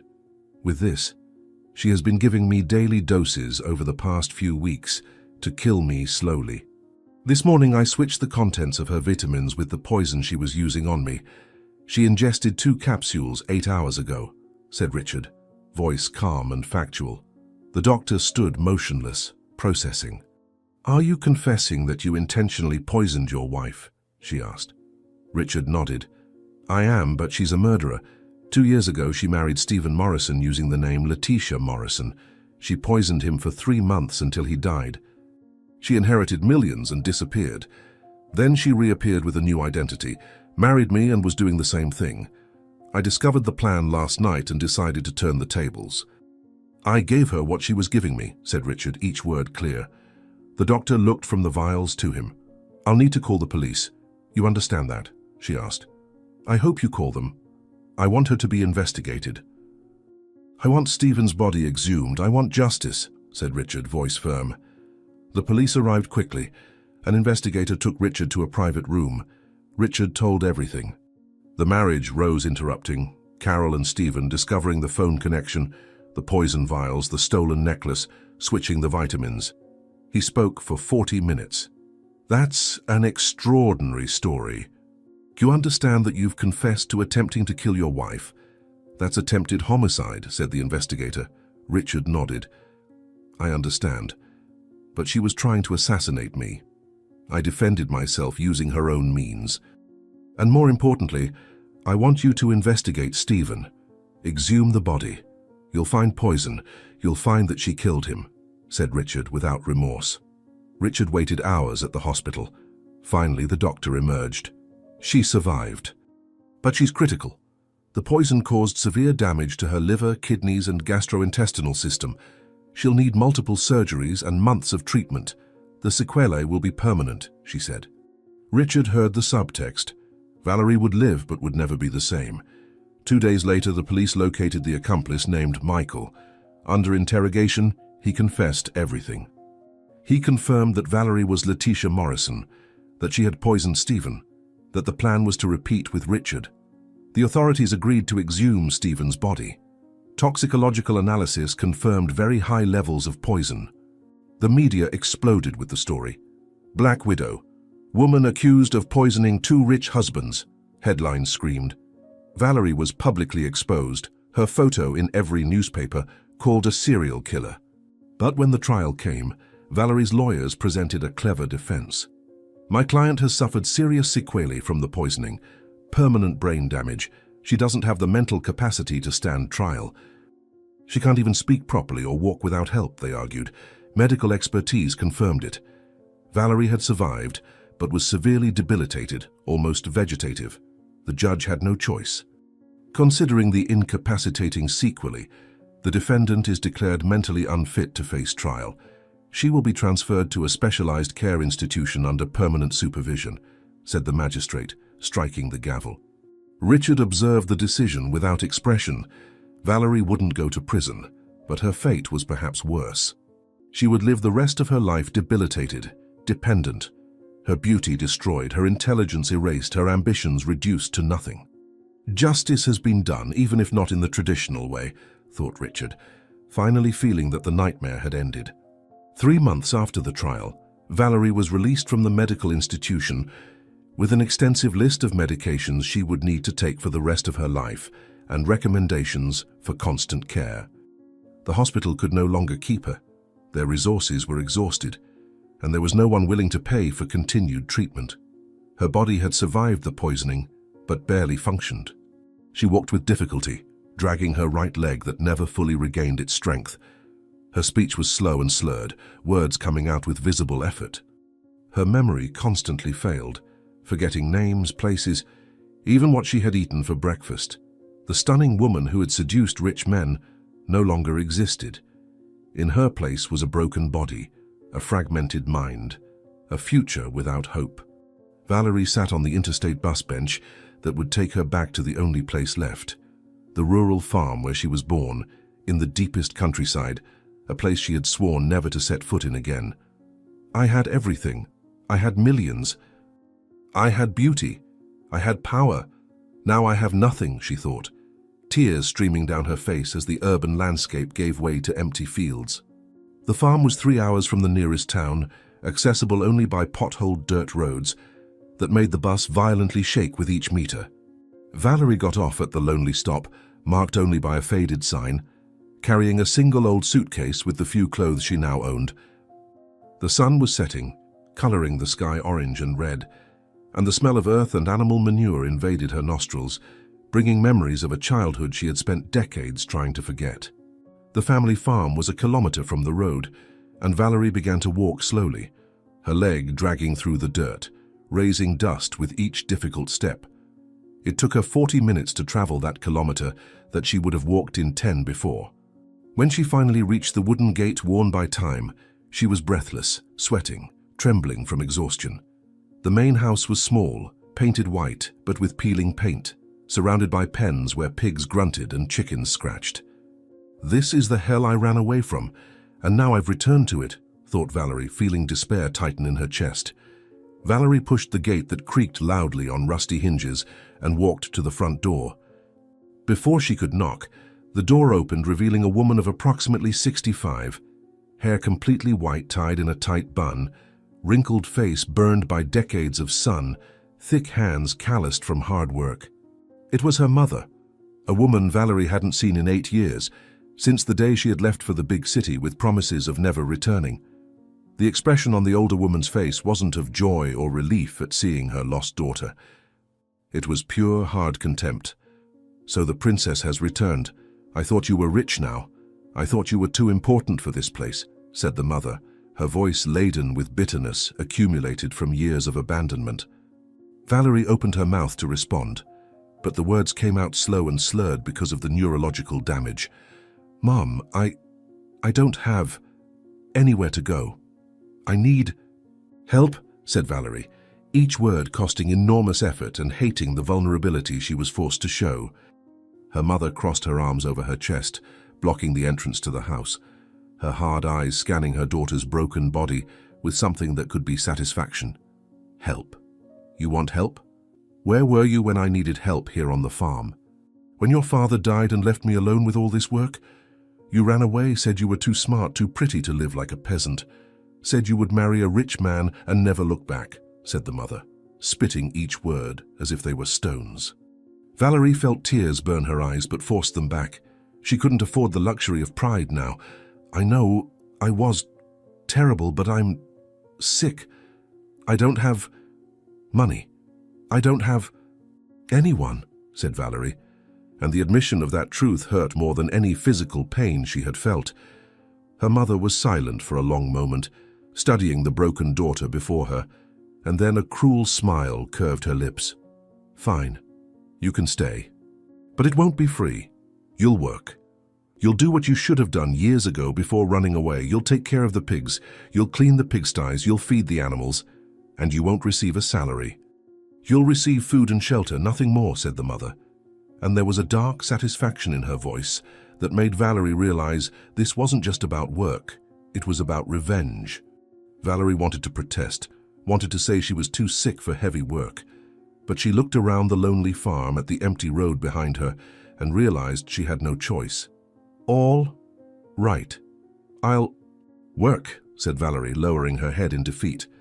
Her mother finally moved away from the door, letting her in. The interior of the house was exactly as Valerie remembered. Old and worn furniture, creaking floorboards underfoot, the smell of simple food cooking on the wood stove. "Your room is the same as when you were a child. Put your things there and then come eat. Tomorrow work begins at dawn," said the mother, pointing to the narrow hallway. Valerie walked to the tiny room that had been hers for 18 years, before escaping to the life she was certain would be glamorous and rich. The bed was narrow, the mattress thin, a small dark wood wardrobe in the corner. Through the small window, the pig pen was visible, and the strong smell invaded the room through cracks in the boards. She sat on the bed, feeling the old springs press against her body, and for the first time in months allowed herself to cry completely. From millionaire seductress to pig handler, from luxury mansions to smelly pigsties. "How did I get here?" thought Valerie, sobs shaking her shoulders as the darkness of night enveloped the farm. The days that followed were the most difficult of Valerie's life.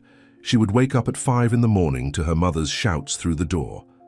"Get up, you lazy girl, the pigs won't feed themselves," the older woman would yell, pounding on the door forcefully. Valerie would drag herself out of bed, her body aching from accumulated exhaustion, and put on the old work clothes her mother had left for her: thick canvas pants, patched flannel shirt, rubber boots too big for her feet. She would walk to the pig pen where 12 large pigs waited for their morning food, grunting and pushing against each other. The smell was unbearable, a mixture of manure, mud, and decomposition that made her stomach turn. She would dump buckets of slop into the troughs, watching the animals devour everything in seconds, and then grab the shovel to clean up the accumulated manure. I had a butler, a personal chef, a driver. Now I clean pig waste, Valerie thought, tears mixing with the sweat on her face. The work was extremely difficult for someone in normal conditions, but for Valerie, with her body weakened by poisoning, it was almost impossible. Her limited mobility caused her to constantly stumble. Her arms could barely hold the heavy shovel. Each movement required an immense effort. It took her hours to do what a healthy person would do in 30 minutes. And the entire time, her mother watched from the house porch, shouting instructions and insults. "Faster! Do you think the animals can wait all day while you crawl like a slug? When I was your age, I did the work of 3 people, her mother shouted, and each word was a verbal whiplash. 1 week after arriving at the farm, Valerie was finishing cleaning the pig pen when she slipped in the mud and fell face first into the manure. The impact knocked all the air from her lungs, and she lay there in the filth, feeling the horrible smell invade her nostrils and mouth. For a moment, she considered simply staying there, giving up, letting the dirty earth swallow her. But then she heard her mother's cruel laughter coming from the porch. "Look at that! The princess fell in the dung. How appropriate! Finally, you're in the place where you've always belonged," her mother shouted, her laughter echoing through the air. Valerie felt something break inside her, not physically but emotionally, the last piece of dignity she still carried shattering. She forced herself to stand up, mud and manure dripping from her face and clothes, and continued working. "I deserve this. I deserve every second of this humiliation for everything I've done," she thought. But the acknowledgement didn't make it any easier to bear. While Valerie was living her personal hell on the farm, Richard was in his mansion in the city, sitting in his office surrounded by lawyers' papers and financial reports. The 3 months since the trial had been an emotional roller coaster. There was satisfaction in seeing justice done, in having Valerie exposed as the murderer she was. But there was also a growing emptiness, a feeling that something important was missing in his life. He had won, he had survived, but the victory tasted bitter. Richard looked around the empty office, the silent mansion, and realized he was completely alone. All the employees had resigned after the scandal, not wanting to be associated with the sordid story. The house that was once full of life now echoed with oppressive silence. "I have money, I have health, I have freedom, but I have no one. I pushed away the only people who really cared about me," thought Richard, and for the first time in months he admitted to himself that he needed to fix that. Richard picked up his phone and searched social media for Rose Matthews' name. It took some time, but he finally found a simple profile with few photos. The most recent showed Rose in a small apartment, smiling beside Carol, both holding coffee cups. The caption read, "Starting over with my best friend. It's never too late to begin again." Richard felt something tighten in his chest seeing that photo. Rose looked thinner, more tired, but still had that gentle smile he had seen for 15 years and never really appreciated. Through the public profile information, he managed to discover she was living in a modest neighborhood on the other side of the city. "I need to go to her. I need to ask for forgiveness in person. I need to try to fix what I broke," thought Richard, feeling determination growing in his chest. The next day, Richard woke up early and dressed simply. Jeans, button-up shirt, casual shoes. No expensive suits or luxury watches. He wanted to appear accessible, human, not the arrogant millionaire he had been. He drove his own car, something he rarely did, across the city to the neighborhood where Rose lived. The address led him to a lower middle-class apartment building, 5 stories high, painted in faded yellow. He parked on the street and sat in his car for 10 minutes, mentally rehearsing what he would say. How do I ask forgiveness for everything I did? For not believing her? For publicly humiliating her? For kicking her out after 15 years of loyal service? Thought Richard, feeling nervousness he hadn't felt since adolescence. Finally, Richard got out of the car and entered the building. The elevator was broken, so he climbed the 4 flights of stairs to Rose's apartment. He stopped in front of the door, number 412 in cheap plastic nailed to the old wood, and took a deep breath before knocking. He heard footsteps from the other side, and then the door opened, revealing Rose. She was wearing simple clothes, grey hair tied in a ponytail, face without makeup. When she saw Richard standing in the hallway, her face went through several expressions in rapid succession: surprise, confusion, and then something like fear. "Mr. Richard, what are you doing here?" asked Rose, her voice coming out hesitantly. Richard felt the words he had rehearsed completely flee from his mind when he saw the expression on her face. "Rose, can I come in?" "I need to talk to you, please," said Richard, and his voice came out more pleading than he had intended. Rose hesitated, her hand still holding the doorknob, clearly debating internally whether she should let him in. Finally, she stepped back, opening the door wider. "Come in," said Rose, her voice still careful.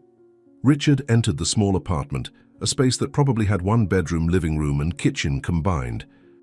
It was clean, but clearly furnished with old and donated pieces. So different from the mansion where Rose had worked for 15 years. Carol was sitting on the old sofa, and when she saw Richard, her eyes widened and she quickly stood up. You're the man who wouldn't listen. The man who almost died because he was too proud to believe us," said Carol, her voice carrying anger not yet completely dissipated. Richard nodded, accepting the accusation. "I know.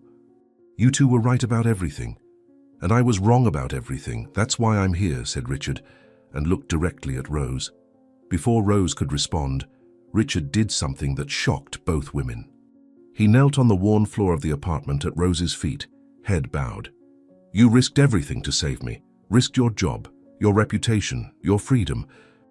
You broke into my house trying to find evidence because you cared about me enough to do something desperate and dangerous. And me? I publicly humiliated you at my wedding. I kicked you out of my house after 15 years of loyal service. I called the police when you tried to warn me at the airport. I treated you as if you were less than nothing, when in fact you were worth more than anyone in that mansion. Forgive me, Rose. Please forgive me," said Richard, and tears began to stream down his face, falling on the floor between them. Rose stood completely still, looking at the man kneeling at her feet, and her own tears began to fall. Carol was also crying silently in the back of the room. "Mr. Richard, get up, please get up," said Rose, her voice breaking, but Richard shook his head. "Not until you say you forgive me. I don't deserve forgiveness, I know that. But I'm begging anyway," said Richard, and his voice carried a vulnerability that Rose had never heard before. Rose knelt down too, coming to the same level as Richard, and held his face between her calloused hands, forcing him to look at her. "I always truly cared about you.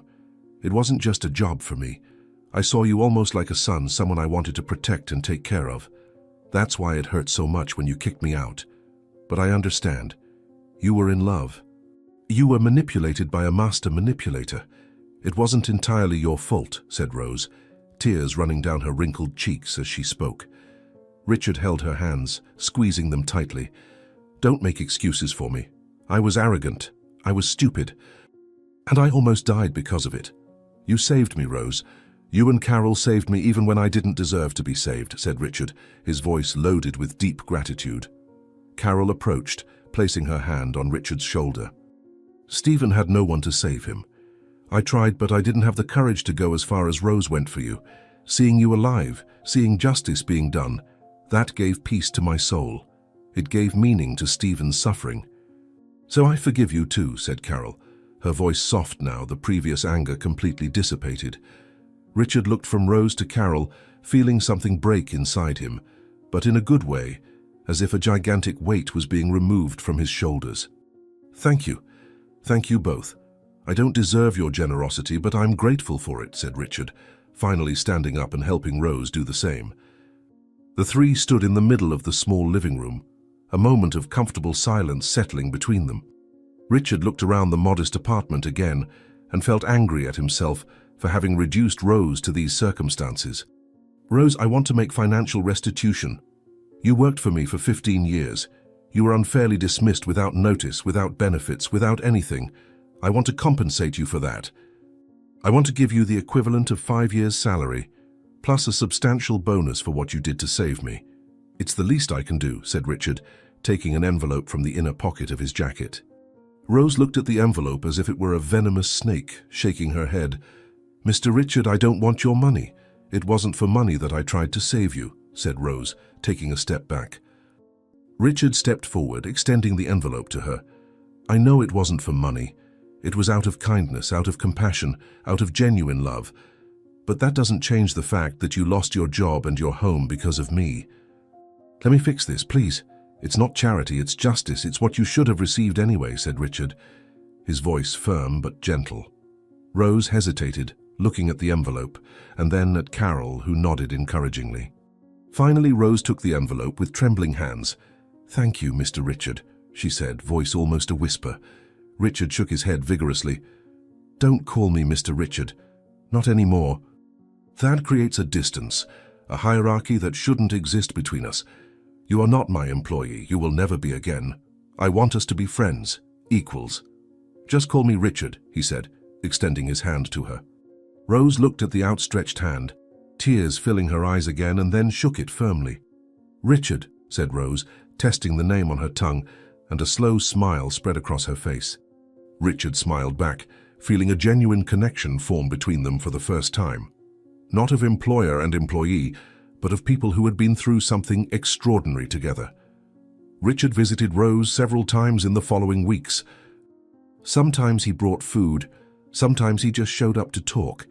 They talked about everything, about the years Rose had worked for him, about what had happened with Valerie, about Stephen and what Carol had been through, about the future. Slowly, a true friendship began to blossom between them. Richard discovered that Rose had a wonderful sense of humor that he had never noticed. Rose discovered that Richard, when not being arrogant, was a genuinely good person with interesting stories to tell. Carol often joined the conversations, and the three formed an unlikely trio united by tragedy, but held together by growing mutual respect. Who would have thought something so terrible could result in something so good? Thought Richard during one of these visits, watching Rose and Carol laugh at some joke they had made. 1 month after that first visit, Richard invited Rose and Carol to visit his mansion. "I want you to come have breakfast with me. Not as employees, but as my guests, as my friends," said Richard, and there was anxiety in his voice about whether they would accept. Rose and Carol exchanged looks, silent communication passing between them, and then Rose nodded. "We would love to come," said Rose, smiling. The following Saturday, Rose and Carol arrived at the mansion in the morning. Richard greeted them personally at the door, dressed casually, smiling genuinely. "Welcome. Come, I've prepared breakfast in the garden. I hope you like it," said Richard, guiding them not through the service corridors that Rose had used for 15 years, but through the main hall as honored guests. He led them to the back garden, where a table had been set up under a pergola covered with flowers, fine porcelain plates, silver cutlery, a variety of fresh breads, fruits, juices, aromatic coffee. "Did you prepare all this yourself?" asked Rose, surprised. Richard laughed. "I tried. Some dishes I bought ready-made, I admit, but the scrambled eggs I made myself. I hope they're edible," he said, and there was charm in his humility. They sat at the table, and for the first time in her life, Rose sat as an equal in a place where she had always served. The feeling was strange but wonderful. They began to eat and talk, the conversation flowing easily. Richard told funny stories about his mistakes trying to cook. Rose shared memories of funny moments during her years working at the mansion. Carol spoke about Stephen, but this time focusing on the good memories, the shared laughter, his kindness. The morning sun shone through the leaves of the pergola, creating dancing patterns of light and shadow on the table. Birds sang in the surrounding trees. The coffee was perfect, aromatic and strong. This is perfect. This moment, here, now. It's perfect, thought Rose, feeling a peace she hadn't felt in months. Richard looked at Rose, at the genuine smile on her face, at the way her eyes sparkled when she laughed at something Carol had said, and felt deep gratitude flood his chest. "You know, Rose, I spent years looking for love in the wrong places. I looked for it in beautiful women, in superficial relationships, in people who wanted my money. But true love, real love that is based on compassion and sacrifice, was right in front of me all along. It was in you risking everything to save me. It was in Carol keeping Stephen's memory alive. You two have taught me what it really means to care about someone," said Richard, his voice heavy with emotion. Rose held Richard's hand across the table, squeezing it gently. "And you taught us that people can change. That pride can give way to humility. That it's never too late to fix mistakes and rebuild burned bridges," said Rose, smiling through tears that were now of happiness instead of sadness. Carol raised her coffee cup in a toast. "To new beginnings. To unlikely friendships. To justice finally being served," said Carol, and all three raised their cups, toasting under the morning sun. While Richard, Rose and Carol laughed in the sunny garden of the mansion, 300 kilometers away, Valerie was on her knees in the pig pen, using her hands to clean manure in the corners. The scorching sun beat down on her back, sweat mixing with tears. Her knees sank into the foul mud, her cracked hands ached, her body was exhausted. She had lost a lot of weight, visibly aged beyond her 35 years. "Faster. Useless. You think you have all day? The pigs are waiting for food," shouted her mother from the porch, voice laden with disdain. Valerie didn't respond. She had learned that responding only made things worse. One of the large pigs pushed her with its snout, nearly causing her to fall in the mud. "Get out of here," said Valerie, but her voice came out weak, and the pig merely grunted. She was so weak that even the animals didn't respect her. "I used to command mansions, I had servants. Now I'm commanded by pigs," thought Valerie, intense bitterness taking over her. When she finished cleaning, it was already noon. She dragged herself to the house, trembling from exhaustion, but her mother was at the door with a bucket of dirty clothes. "Wash these, by hand. When you're done, go to the chicken coop to collect eggs, then bring the goats in from the pasture." "And don't take long," said her mother, pushing the heavy bucket into Valerie's arms, who almost fell. Valerie looked at those hard eyes without mercy and felt impotent hatred burning in her chest. "Yes, mother," she said, her voice coming out as a defeated whisper. Valerie washed the clothes, her cracked hands burning with cold water and strong soap. Tears ran down as she thought about Richard living in luxury, about Rose and Carol who had ruined everything, about Stephen and the lost fortune. It could have been perfect. If those women hadn't interfered, I would be rich. Richard would be dead and I would have millions, she thought, hatred poisoning every beat of her heart.